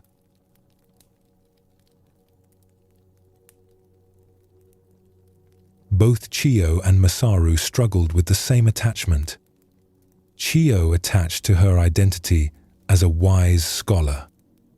Masaru attached to his identity as a warrior. Both suffered when reality challenged these identities.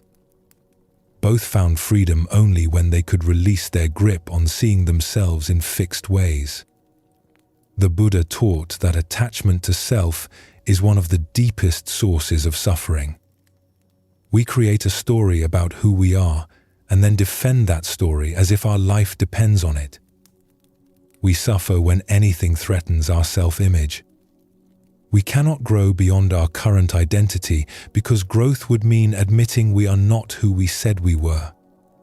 But Zen Buddhism shows us that this fixed self we defend is an illusion. We are not one unchanging thing. We are constantly becoming, constantly changing, always more than any simple identity can capture. The scholar is also ignorant. The warrior is also peaceful. The wise person is also foolish. The strong person is also vulnerable. We contain multitudes, but our attachment to a single identity blinds us to this complexity. When we release attachment to identity, we do not lose ourselves. We discover a larger self, a more fluid and honest self, a self that can grow and change without feeling threatened. We can function in roles without being imprisoned by them. We can have qualities without grasping at them as permanent truths about us. The practice is noticing when we are defending an identity, when we cannot admit ignorance because we see ourselves as knowledgeable, when we cannot show vulnerability because we see ourselves as strong, when we cannot change because we have decided who we permanently are. In these moments, we can practice softening our grip, admitting that we are more complex than our story suggests, opening to becoming something we have not yet imagined. This is not about having no identity or pretending we have no qualities.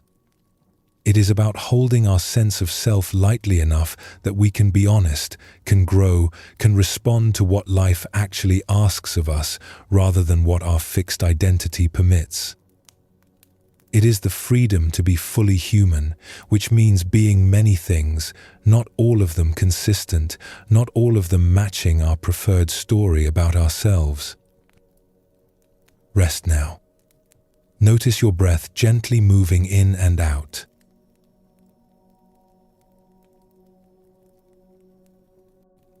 The Buddha taught that attachment in relationships causes some of our deepest suffering. We love people, which is natural and beautiful. But then we grasp at them. We try to keep them exactly as they are. We try to control how they change or whether they leave. We confuse loving someone with possessing them, and this confusion creates pain for everyone involved. In Buddhism, there is a teaching about loving kindness that wishes for others to be happy and free.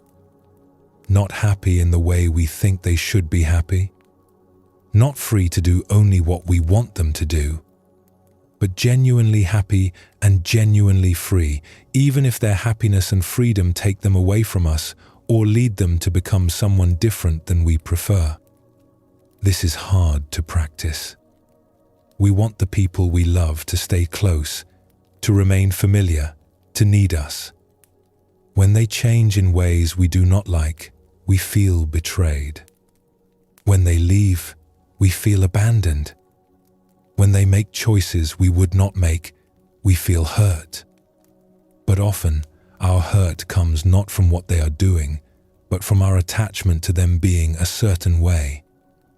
The teaching asks us to examine the difference between loving and grasping, between caring for someone and trying to control them, between connection and possession.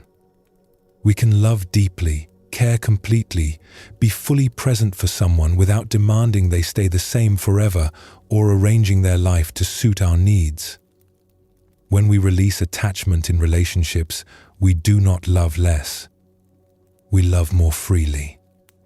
We can appreciate people as they actually are, instead of comparing them to who we want them to be. We can let them grow and change without feeling threatened. We can allow them to leave when leaving is what they need, without making their departure about our worth or their betrayal. Let us explore a story that shows this truth.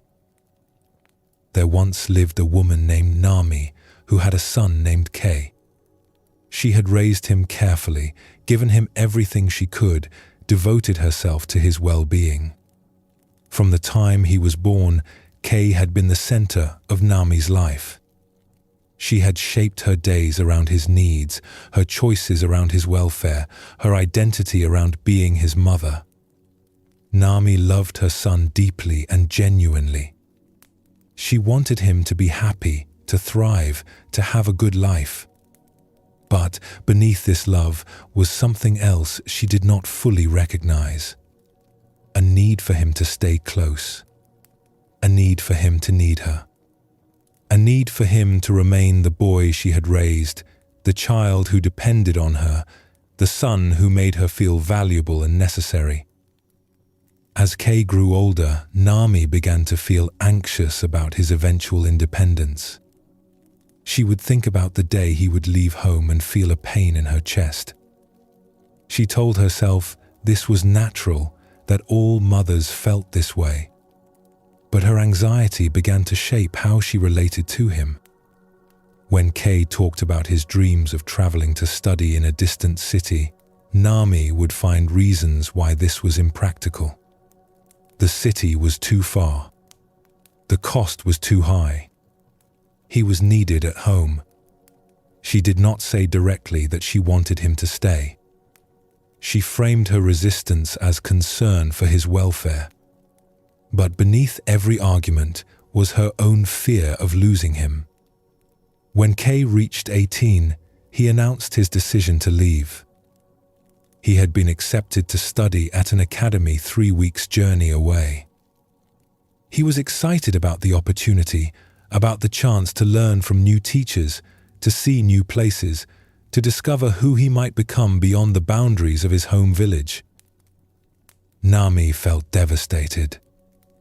She She tried to hide her feelings, tried to be supportive, but her pain was visible. She became quiet and withdrawn. She would look at Kay and feel grief, as if he were already gone, as if his leaving meant losing him forever. Kay noticed his mother's unhappiness and felt torn. He wanted to pursue his dreams, but he did not want to hurt her. He began to question his decision. Perhaps he should stay. Perhaps his mother needed him more than he needed to leave. Perhaps being a good son meant sacrificing his own path to keep her from suffering.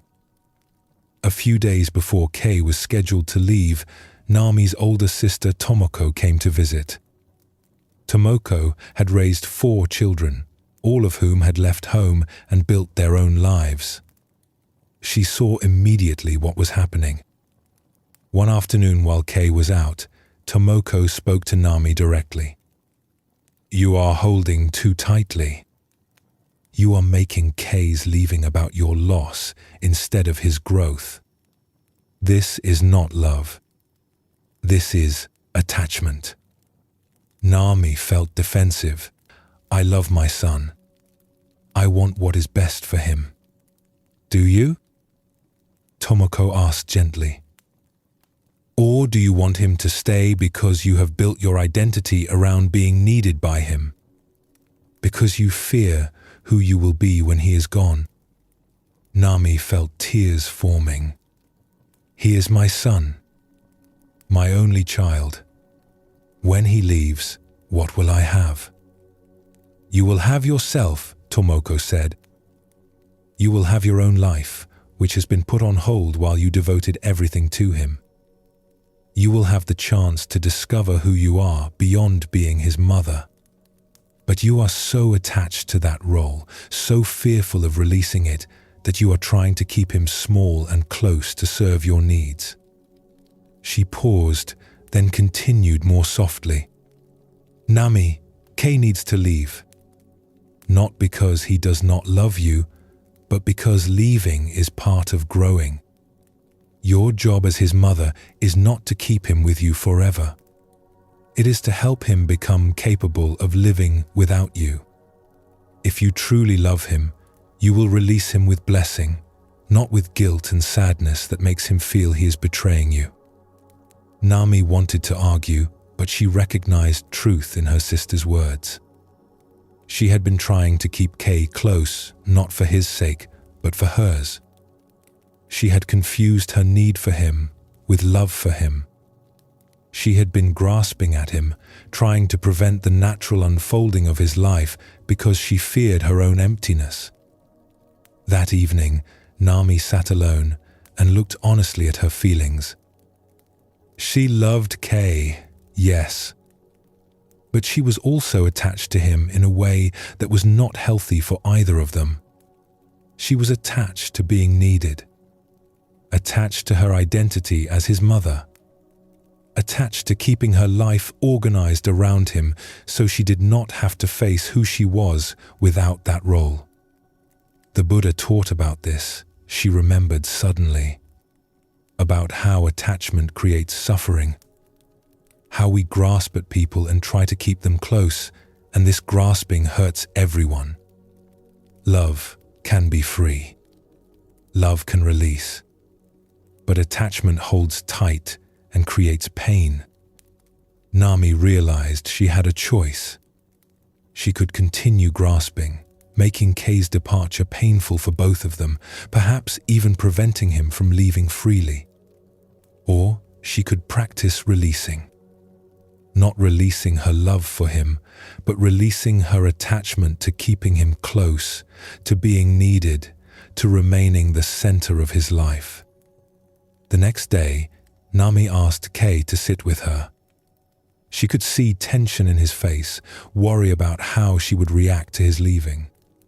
She took a breath and spoke from a more honest place than she had allowed herself before. "I have been making your leaving about me," she said. "About my fear and my loss and my needs. I have been holding you with guilt instead of releasing you with love. I am sorry. Kay looked surprised. "Mother, I do not want to hurt you." "You are not hurting me by leaving," Nami said, and as she spoke, she tried to believe it. "You are growing, which is what you should do. I am hurt because I have been attached to keeping you close, to being needed, to organizing my life around you. But this attachment is my problem, not your responsibility." She paused, feeling the difficulty of what she needed to say next. "I love you. I will miss you. But I want you to go. I want you to discover who you are beyond this village, beyond your role as my son. I want you to be free to become whoever you are meant to become. And I will work on discovering who I am beyond being your mother." Tears were streaming down both their faces now, but they were different tears than before. Not tears of guilt and grasping, but tears of honest love and difficult release. When Kay left a few days later, Nami felt pain. The house was empty. The silence was heavy. She missed him terribly. But beneath the natural sadness of separation was something else. Relief. She had released him. She had not made him carry the burden of her attachment. She had loved him enough to let him go. The months after Kay left were difficult for Nami. She had to discover who she was without organizing her entire life around him. She had to face the emptiness she had been avoiding by staying constantly busy with his needs. She had to learn to live for herself again. But slowly, something unexpected happened. Nami began to reclaim parts of herself she had set aside when Kay was born. She had once loved weaving, but had abandoned it to have more time for him. She returned to it now and found the old satisfaction still there. She had once had friends she spent time with, but those friendships had faded as she focused on being a mother. She renewed those connections and discovered they still held value. Kay would send letters occasionally, telling her about his studies, his new experiences, the person he was becoming. Nami would read these letters with genuine joy. She missed him, but she was not suffering from his absence the way she had feared. She had released her attachment to keeping him close, and in that release, she had freed both of them. When Kay returned home for a visit after a year away, something had changed between them. He was more confident, more himself. And Nami was more peaceful, less needy. They could be together without the weight of her grasping. They could enjoy each other's company without her fear of him leaving again. "You seem different, Mother," Kay said during the visit. "I am different," Nami agreed. "I have learned the difference between loving you and being attached to you. I still love you deeply. But I no longer need you to stay small or stay close to make me feel valuable. This has freed both of us." Kay smiled. "I can feel it. When I was leaving before, I felt guilty, like I was abandoning you. But you have shown me that leaving is not abandonment, that I can have my own life and still love you, that you can have your own life and still love me. We are connected, but not attached." Years later, when Kay had built his own life in the distant city, he would still visit his mother occasionally. Their relationship was warm and genuine, but it was not burdened by attachment.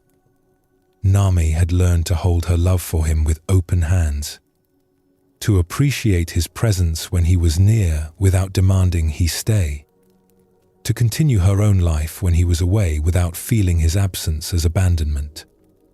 This was love without grasping, connection without possession, and it had freed them both.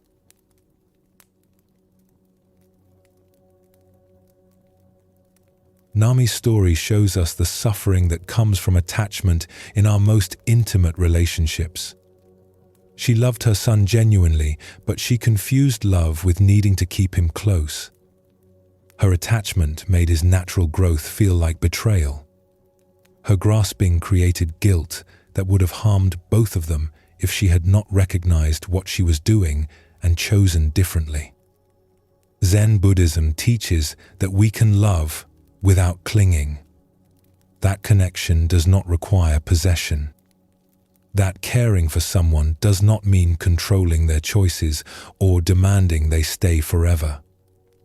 We can be deeply devoted to people while also releasing them to be who they are, to grow how they need to grow, to leave when leaving is what they need. This applies to every kind of relationship. Parents and children, yes, but also partners, friends, anyone we care about. When we grasp at people, when we try to keep them exactly as they are, when we make their choices about our needs, we create suffering. Not just for ourselves, but for them. They feel our attachment as pressure, as demand, as a burden they must carry. When we release attachment, when we practice loving with open hands, relationships become lighter and more honest. People can be themselves without fear of disappointing us. They can grow and change without feeling they are betraying us. They can leave when leaving is necessary without destroying the connection between us. This does not mean we do not feel sadness when people change or leave. Sadness is natural. Loss is painful. But we can feel these things without the additional suffering that comes from grasping, from demanding people stay the same, from making their natural unfolding into a personal rejection. Let us explore another story that shows this truth from a different angle. In a fishing village by the sea, there lived two men who had been friends since childhood. Jiro and Shin had grown up together, learned to fish together, spent countless hours in each other's company. Their friendship was deep and comfortable. They knew each other completely. They could speak without words, understand each other without explanation. Jiro valued this friendship immensely. Shin was not just a friend. He was like family, like a brother. Jiro organized much of his life around their friendship. They fished together most days. They ate meals together. They spent evenings talking and laughing. Jiro could not imagine his life without Shin in it. But as they reached their middle years, something began to change. Shin started spending time with a woman named Yuri, who had recently moved to the village. At first, Jiro thought little of it. Shin had had relationships before that had not lasted. But this time seemed different. Shin spoke about Yuri with a warmth and seriousness that Jiro had not heard before. Jiro began to feel something he did not want to name. Jealousy. Resentment. When Shin would decline to fish because he was spending time with Yuri, Jiro felt hurt. When Shin would talk about Yuri with obvious happiness, Jiro felt a tightness in his chest. He tried to hide these feelings, but they grew stronger. One evening, Shin told Jiro that he and Yuri were planning to marry. Jiro forced a smile and offered congratulations, but inside he felt something like grief. This meant everything would change. Shin would have new priorities. Their friendship would become secondary to his marriage. Jiro would lose the companion who had been central to his life. After the wedding, Jiro's fears proved accurate. Shin was still friendly, but he had less time. He would go home to Yuri instead of spending evenings with Jiro. He would make plans with his wife before checking if Jiro needed help with anything. The easy, constant companionship they had shared for decades was gone. Jiro felt abandoned. He would see Shin and Yuri together, laughing, clearly happy, and feel left behind. He tried to be understanding, tried to accept the change, but beneath his forced acceptance was bitterness. He had given so much to their friendship. How could Shin just shift his attention to someone else? How could he make Jiro so unimportant so easily? One day, Shin came to Jiro looking troubled. "You have been different since I married," Shin said directly. "Distant. Cold. Have I done something to hurt you?" Jiro wanted to deny it, but he was too tired of pretending. "You have moved on," he said, his voice harder than he intended. "You have a wife now. I am no longer important to you." Shin looked pained. "That is not true. You are still my closest friend. But yes, I have a wife now. My life has expanded to include her. That does not mean you are unimportant. It means my life is larger than it was." "It feels like I have been replaced," Jiro said. "Replaced?" Shin repeated. "Or are you upset that I am not available to you in exactly the way I used to be? That my life is not organized entirely around our friendship anymore?" Jiro felt anger flash. "We were friends for 40 years. Does that mean nothing?" "It means everything," Shin said. "But Jiro, you are treating our friendship like a possession. Like I owe you a certain amount of time and attention. Like I am betraying you by loving my wife. This is not friendship. This is attachment." Jiro wanted to argue, but Shin's words had struck something true. He had been treating Shin like someone who belonged to him. Someone whose life should remain organized around their friendship. He had been grasping at keeping things exactly as they had always been, and when Shin naturally grew and changed and made room for new love, Jiro had experienced it as loss and betrayal. "I do not know how to be your friend if we are not together all the time," Jiro admitted quietly. "Then you must learn," Shin said, not unkindly. "Because I am changing. My life is different now. I still value our friendship, but it cannot be what it was. And if you cannot accept that, if you can only be my friend when I give you exactly what you want, then perhaps we do not have the friendship I thought we had." After Shin left, Jiro sat alone feeling miserable. He recognized that Shin was right. He had been clinging to their friendship as it used to be, refusing to allow it to evolve. He had been demanding that Shin remain available to him in specific ways. He had been making Shin's marriage about his own loss instead of Shin's happiness. This was attachment. Not love, but grasping. Not caring for Shin, but needing Shin to stay the same to avoid Jiro's own discomfort with change. Jiro thought about what the Buddha taught about attachment in relationships. That we suffer when we try to hold people in place. When we demand, they remain as they were. When we cannot accept their natural growth and change. Real friendship, real love, allows people to evolve. Celebrates their happiness even when it changes the relationship. Over the following weeks, Jiro practiced releasing his attachment. When he felt the urge to resent Yuri, he reminded himself that she was not his enemy.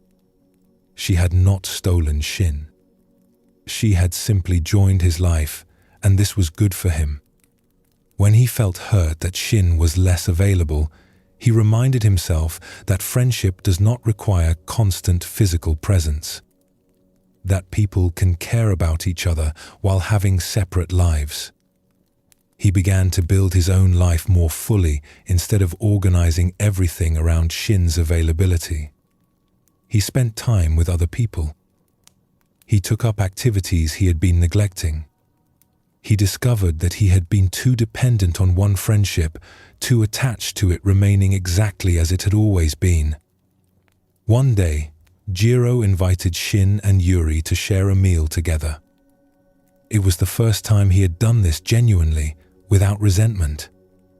As they ate and talked, Jiro could see how happy Shin was, how his marriage had brought out new aspects of his personality, how he was growing in ways he could not have grown if his life had remained unchanged.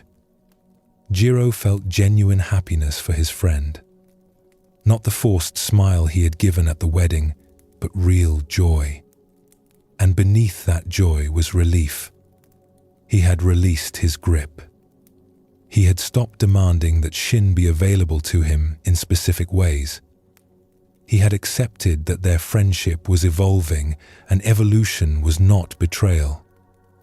After that evening, Shin said to Jiro, "Thank you for letting me have both, my marriage and our friendship.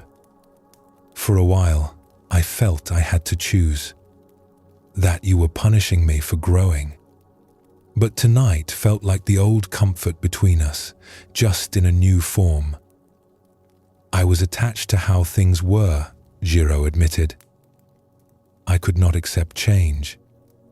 But I have learned that holding too tightly destroys what we are trying to keep. You are still my friend, just in a different way now. And that is enough. That is good."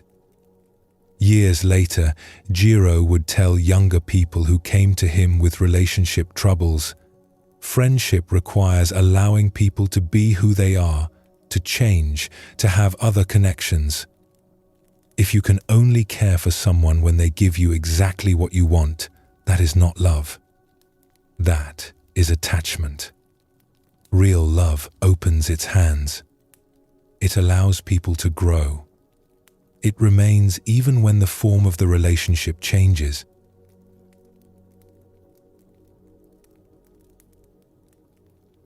Both Nami and Jiro learned the same truth about attachment in relationships. Nami attached to keeping her son close and dependent. Jiro attached to keeping his friendship unchanged. Both created suffering by grasping at people and demanding they remain the same. Both found freedom only when they could release their grip and allow natural change. The Buddha taught that attachment in relationships is often disguised as love. We think we are caring for people when we are actually trying to control them. We think we are protecting relationships when we are actually preventing them from evolving. We think we are being loyal when we are actually being possessive. Real love, genuine care, holds people with open hands. It appreciates them as they are, without demanding they stay that way forever. It allows them to grow, to change, to form new connections, to leave when leaving is what they need. It does not make their choices about our needs or their changes about our loss. This kind of love is harder than grasping. It requires releasing our need to control. It requires facing our own insecurity when people we love become less available or change in ways we did not choose. It requires trusting that connection can survive change, that love does not depend on possession. But this kind of love is also freer. It does not burden others with our demands. It does not create guilt when people need to grow or leave.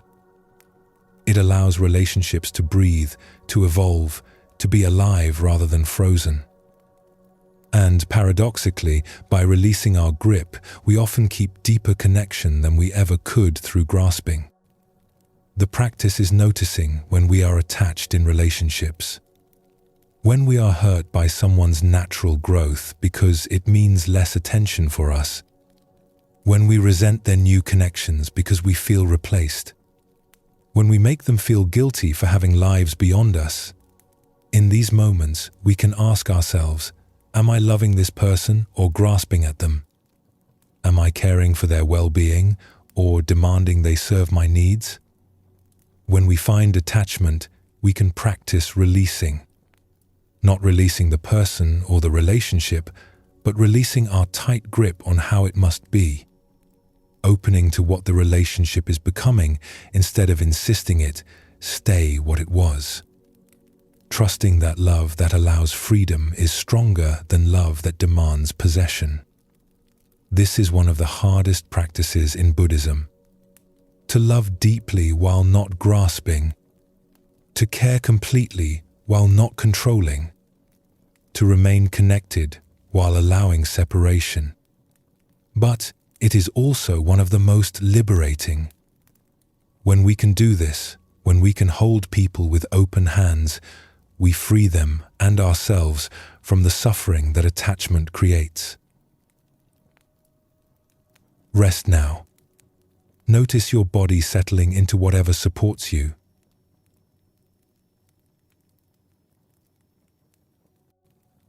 In Zen Buddhism, there is a famous saying, "In the beginner's mind, there are many possibilities, but in the expert's mind, there are few."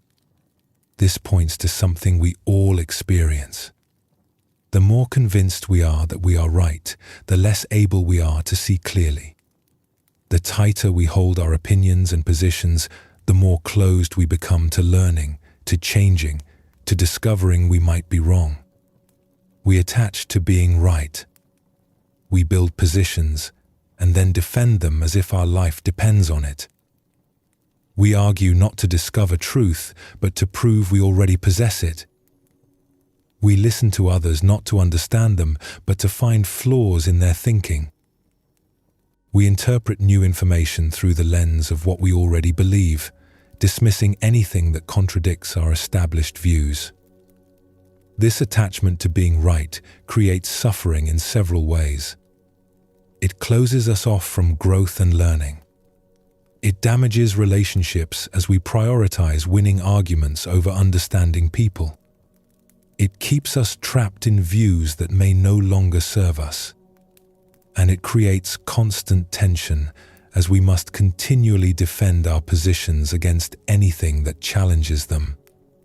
The Buddha taught that we should hold our views lightly. Not that we should have no opinions or convictions, but that we should remain open to being wrong. Open to discovering that the truth is more complex than we thought. Open to learning from people who see things differently. This openness is not weakness. It is wisdom. It is the humility to recognize that our perspective is limited and reality is vast. When we release attachment to being right, we do not become wishy-washy or unprincipled. We become more genuinely interested in truth than in defending our ego. We can have strong convictions while remaining willing to adjust them when presented with new understanding. We can disagree with people without needing to prove they are wrong and we are right. We can change our minds without feeling we have failed. Let us explore a story that reveals this truth.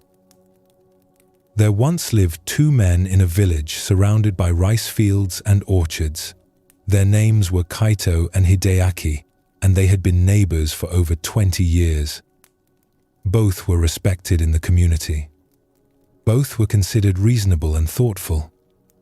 But they had one problem that had grown over the years into something that poisoned much of their peace. They disagreed about a boundary between their properties. The disagreement had started small. A fence between their lands had rotted and needed replacing. When they went to rebuild it, they discovered they had different understandings of exactly where the boundary should be. The difference was not large. Perhaps 3 feet at most. But each man was convinced he was right. Kaito believed the boundary ran along a line of old stones that had been there since before either of them owned the land. He had documents that he interpreted as supporting this view. He had asked elder villagers who remembered the properties from decades past. Everything confirmed in his mind that he was correct. Hideaki believed the boundary ran along a different line, marked by the root system of an ancient tree. He too had documents that he believed proved his position. He had his own conversations with people who remembered things differently than the people Kaito had spoken with. In his mind, the evidence clearly showed he was right. Neither man would compromise. To compromise would mean admitting they might be wrong. And both had invested so much in being right, had built such firm positions, that changing now felt impossible. The fence remained unbuilt. The boundary remained disputed. And the disagreement infected everything between them. They stopped speaking to each other except about the boundary dispute. They could not be friendly because the unresolved disagreement sat between them like a wall.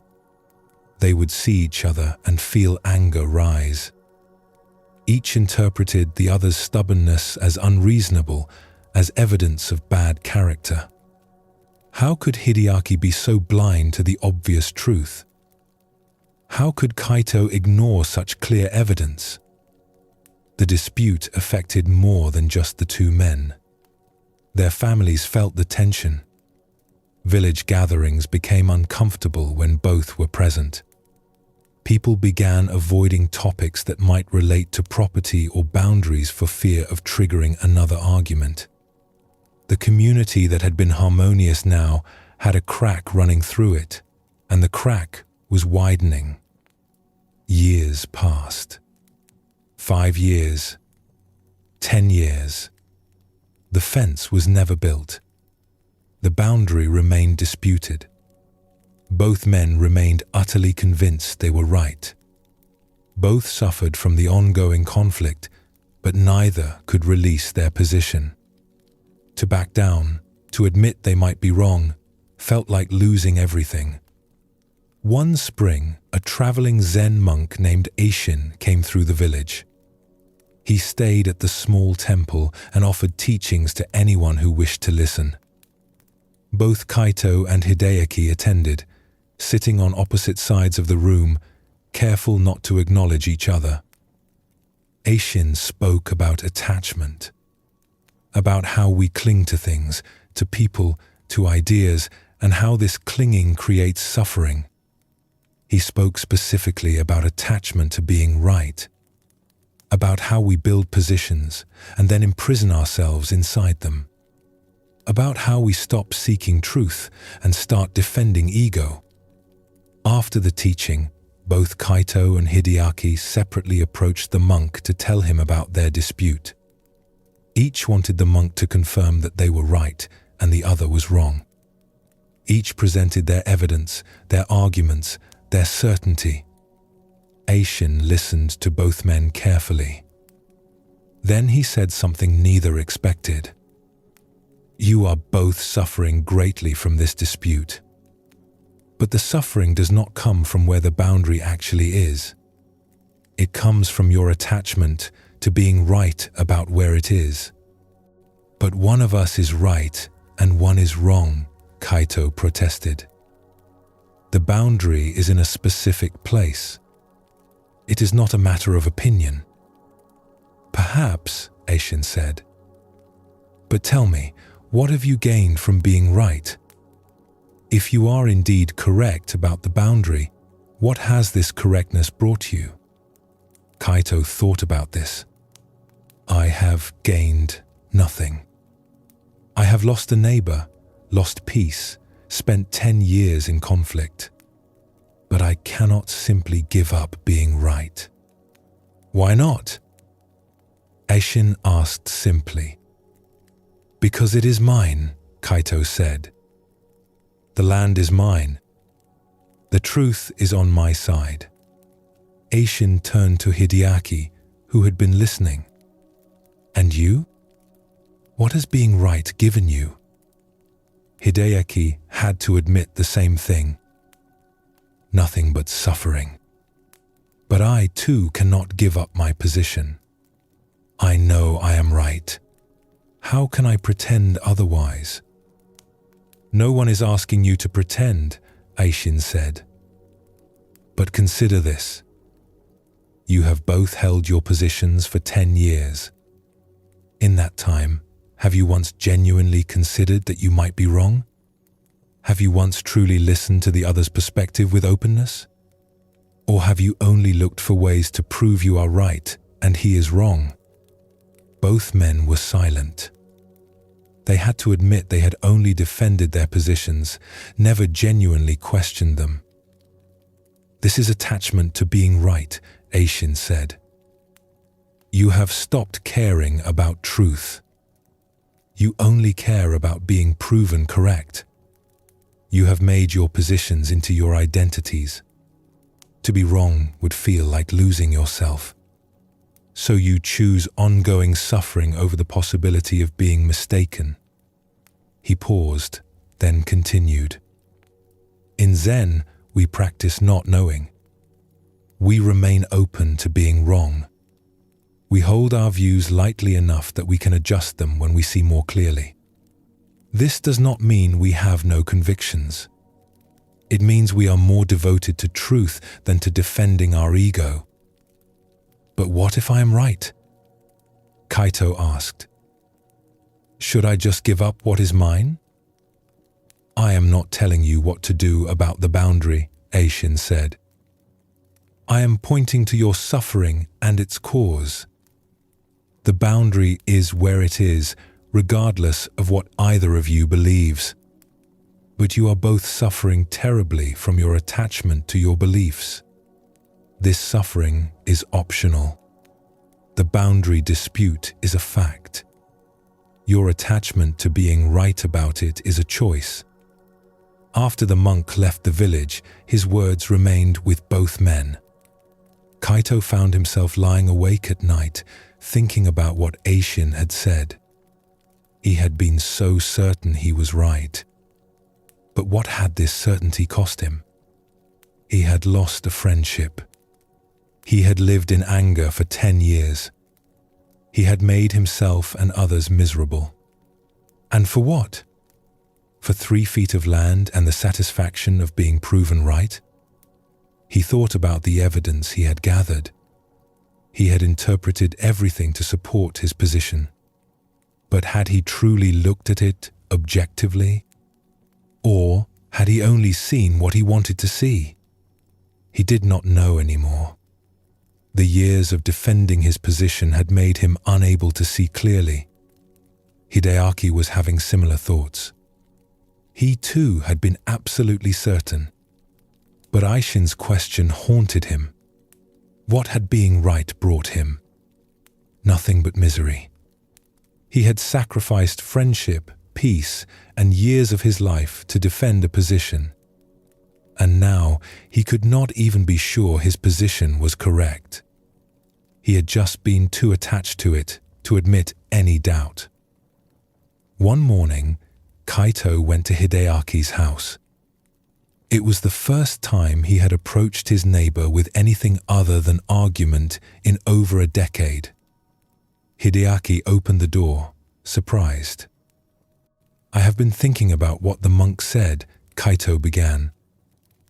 I have been attached to being right.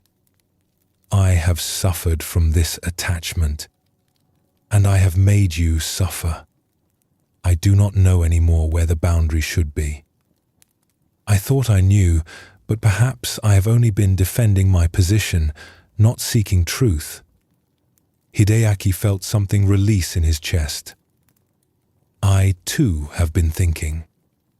I have also been attached. I have also chosen being right over being at peace. I do not want to continue this way. They sat together, perhaps for the first time in 10 years without the weight of their dispute between them. They talked honestly.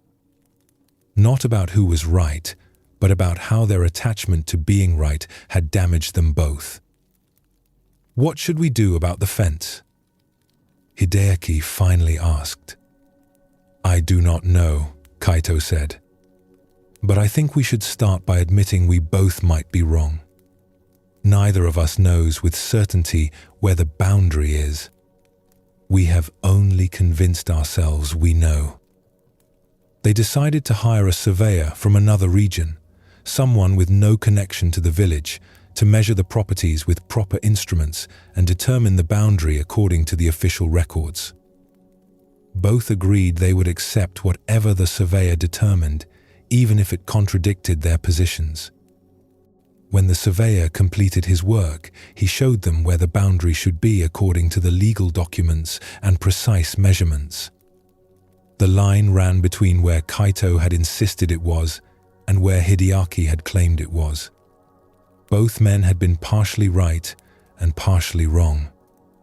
They built the fence together along the surveyor's line. As they worked side by side for the first time in a decade, they talked about the years of conflict, about how their attachment to being right had stolen their friendship and their peace, about how neither of them had actually been completely correct, despite their absolute certainty. "We were both wrong to be so sure we were right," Kaito said as they finished the fence. "Yes," Hideaki agreed. "We were wrong about where the boundary was, but more importantly, we were wrong to hold our positions so tightly that we could not be neighbors, could not be friends, could not be at peace." After the fence was built, their relationship slowly healed. They were not as close as they had been before the dispute, but they were friendly. They could speak with each other, help each other, share the community together. And both had learned something valuable. That attachment to being right creates suffering. That holding positions too tightly makes us blind. That being willing to be wrong is sometimes wiser than insisting we are right. Years later, when younger people in the village would have disputes, the story of Kaito and Hideaki would be told as a warning about how two good men had wasted a decade of their lives and damaged a friendship over attachment to being right, about how certainty can be more dangerous than doubt, about how releasing the need to be proven correct can bring more peace than winning any argument.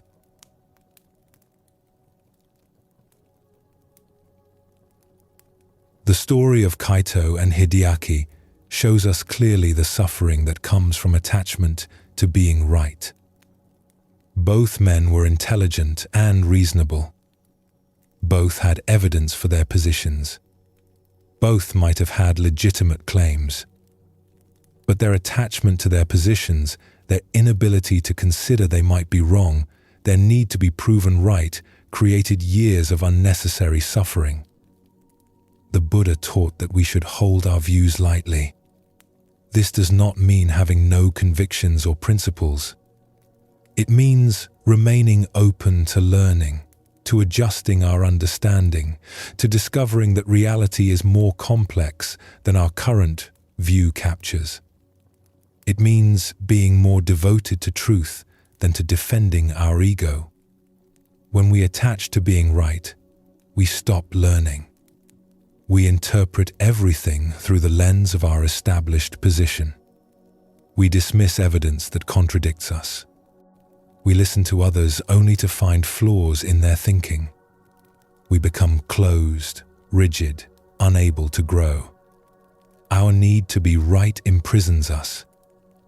In Zen practice, there is an emphasis on beginner's mind, on approaching each situation with openness without assuming we already know.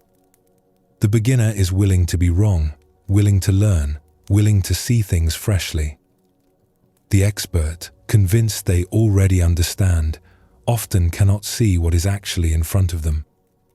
This teaching applies to all kinds of positions and beliefs: political views, religious convictions, interpretations of events, judgments about people, opinions about what should happen. Whenever we grasp too tightly to being right, we create suffering for ourselves and often for others. Let us explore another story that shows this truth from a different angle. In a town known for its craftspeople, there lived a calligrapher named Osamu, who had studied his art for over 30 years. He had learned from a traditional master, practiced the classical forms, developed a style that was precise, elegant, and perfectly in line with centuries of tradition. His work was respected and sought after. Osamu took pride in his knowledge of proper calligraphy. He could identify which historical school a piece came from just by looking at the brushwork.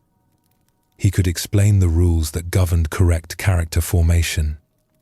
He could distinguish authentic traditional work from modern variations that departed from proper form. But this knowledge had hardened into rigidity. Osamu had very firm opinions about what was correct calligraphy and what was not. Work that followed traditional forms was good. Work that deviated from those forms was bad, regardless of any other qualities it might possess. To Osamu, there was a right way to do calligraphy, and he knew what it was. When younger calligraphers in the town began experimenting with new styles, Osamu was openly critical. They were ruining the art form, he said. They did not understand the principles. They were chasing novelty instead of respecting tradition. Their work might be interesting to ignorant people who did not know better, but anyone with proper training could see it was wrong. One of these younger calligraphers was a woman named Eri, who had studied traditional forms but was now exploring more expressive, less constrained approaches. Her characters would sometimes break the rules Osamu held sacred. She would vary pressure and speed in ways that created unusual effects. She would position text on the page in unexpected ways. Her work was gaining attention and admirers. This bothered Osamu greatly. How could people admire work that violated the principles? How could Eri, who had been trained properly, abandon what she had learned? He felt personally offended, as if her experimental work was an attack on everything he believed about calligraphy. One day, a wealthy patron commissioned a piece for a new building and could not decide whether to hire Osamu or Eri. The patron asked both of them to create sample pieces so he could choose. Osamu created a beautiful work in classical style, precisely executed, following every rule perfectly. Eri created something more dynamic, with characters that seemed to move across the page, breaking traditional placement while maintaining a kind of energetic harmony.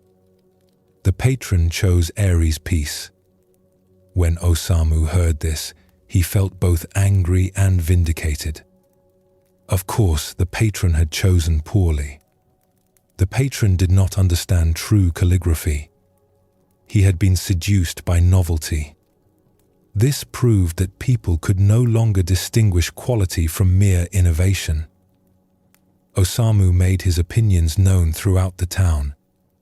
Eri's work was not real calligraphy. People who admired it lacked proper training. The art form was being degraded by those who did not respect tradition. He became known for his criticism, his rigid standards, his inability to appreciate anything that did not conform to his understanding of correctness. One evening, an old teacher named Fumihiko came to visit Osamu. Fumihiko had once been Osamu's teacher's teacher, a master of the classical tradition who was now very old but still respected. Osamu was honored by the visit and eager to share his concerns about the decline of proper calligraphy. But Fumihiko had not come to agree with Osamu. He had come to teach him something. "I have been hearing about your criticisms," Fumihiko said. "You speak often about correct and incorrect calligraphy, about right and wrong forms. Tell me, when did you stop being interested in beauty and become only interested in rules?" Osamu was taken aback. "I defend the traditional forms because they are correct. They are what centuries of masters have refined. To abandon them is to lose the art itself. Is it? Fumihiko asked. Or is it to allow the art to continue growing? Everything in our tradition was once new. Every form we now call classical was once an innovation that departed from what came before. The masters you revere were not afraid to explore, to adjust, to discover new possibilities within the art. You claim to honor them by rigidly preserving their forms, but you dishonor them by refusing to do what they did, which was to remain alive and responsive to their own time. He paused, looking at some of Osamu's work displayed on the wall.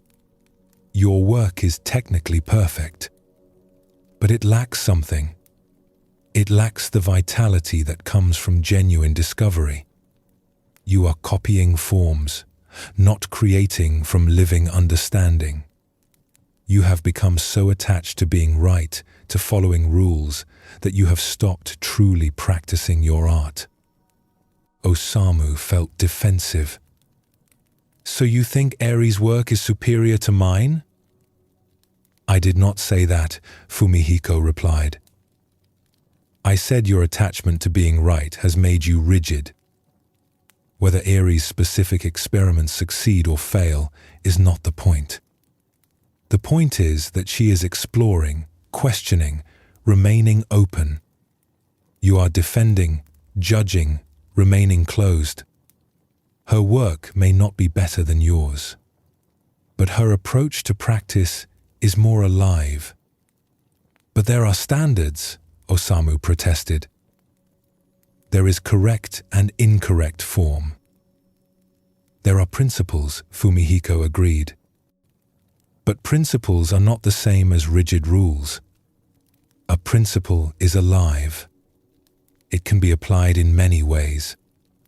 A rule is dead. It can only be followed or broken. You have turned living principles into dead rules and then attached yourself to those rules as if they were ultimate truth. After Fumihiko left, Osamu sat alone with these challenging words. He looked at his own work with new eyes. It was correct. Every stroke followed proper form. But was it alive? Was it expressing anything genuine? Or was it just proving he knew the rules?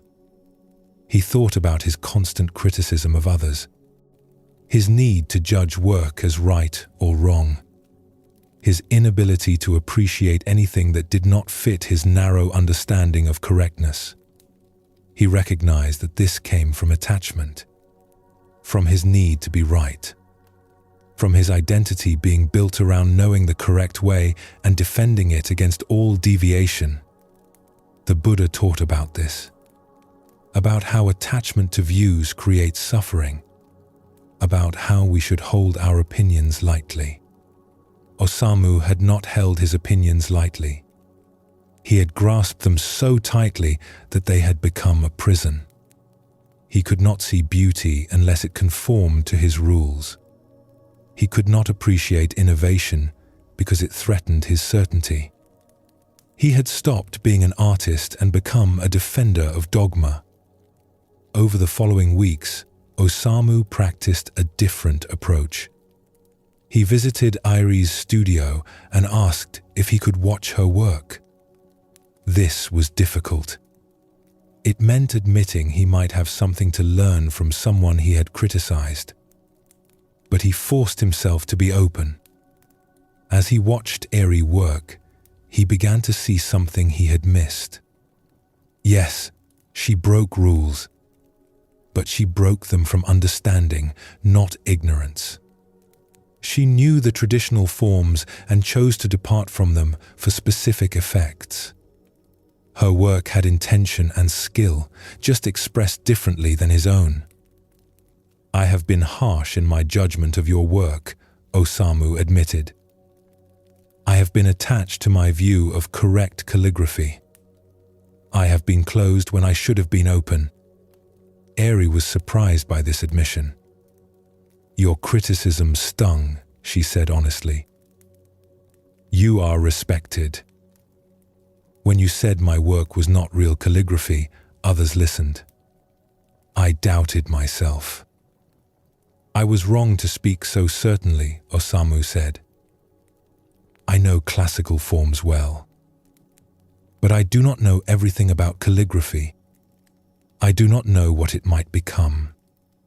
My attachment to being right made me blind and cruel. They talked for a long time about calligraphy, about tradition and innovation, about rules and principles. Osamu did not adopt Airi's style. He still worked in classical forms, but he released his rigid judgment. He could appreciate work that was different from his own. He could admit that correctness was more complex than he had believed.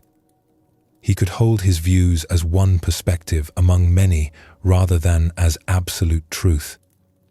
Osamu's work changed after this. Not in form, which remained classical, but in quality. There was something more alive in it. He was no longer just following rules. He was expressing something through the forms. His attachment to being right had made his work dead. Releasing that attachment allowed his work to breathe. When people asked Osamu about the change they sensed in him, he would say, "I was so certain I was right that I stopped truly seeing. I judged everything according to my fixed views. I could not learn because I thought I already knew everything important. Releasing my need to be right has made me a student again. And being a student, being open, is more valuable than being an expert who cannot see anything new."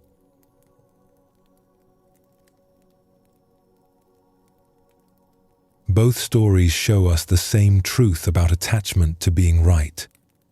Kaito and Hideaki attached to their positions about a boundary and suffered for years. Osamu attached to his views about correct calligraphy and became rigid and blind. All of them had to release their tight grip on being right before they could find peace or growth. The teaching here is not that we should have no opinions or beliefs. We need working theories about how things are. We need to be able to make judgments and decisions. The problem comes when we grasp these views so tightly that we cannot adjust them, cannot learn, cannot admit when we are wrong.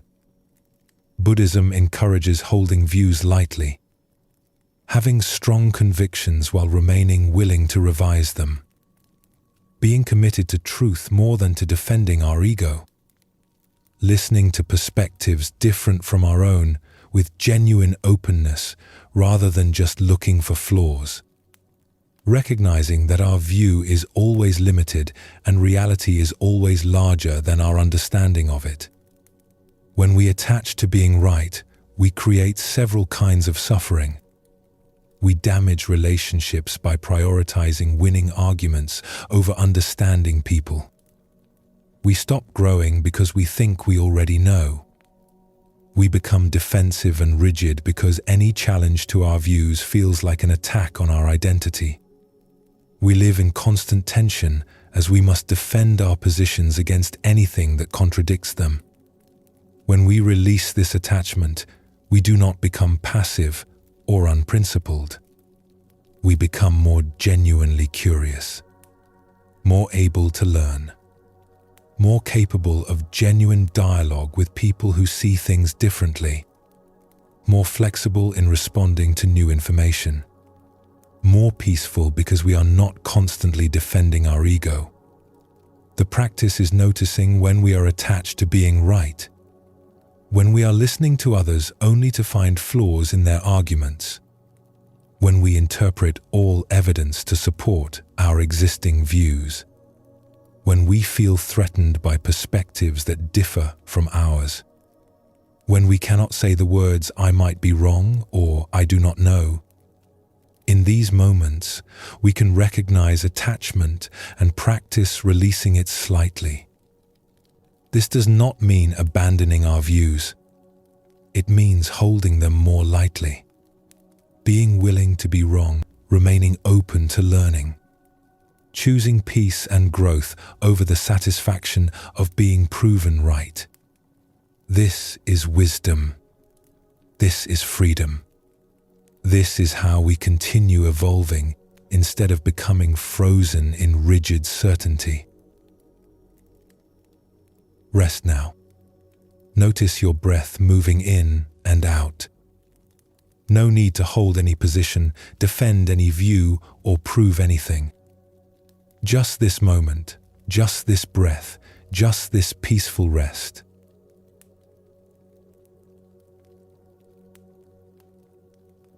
As we come to the end of our exploration tonight, take a moment to simply be where you are. Feel your body resting. Notice your breath moving gently in and out. Everything you have been holding can be held a little more lightly now. Tonight we have journeyed through the teaching of non-attachment from many angles. We saw how grasping at outcomes creates suffering even when our efforts are genuine. How clinging to possessions weighs us down. How attachment in relationships turns love into possession. How defending our need to be right closes us to growth and damages connection. We discovered that non-attachment is not about caring less, but about holding everything with open hands instead of clenched fists. This teaching is one of the essential practices in Zen and Buddhism. When we grasp at things, at people, at outcomes, at being right, we create suffering for ourselves and others. But when we can release our grip, when we can give our best while letting go of results, when we can love without possessing, when we can hold our views lightly, we discover a freedom that comes not from having everything go our way, but from releasing our demand that it must. You do not need to remember everything you heard tonight. The seeds have been planted. They will continue working in you in their own time. You may find yourself tomorrow noticing where you are grasping or feeling lighter when you release your grip on something you have been holding too tightly, or discovering that you can care deeply while holding more gently.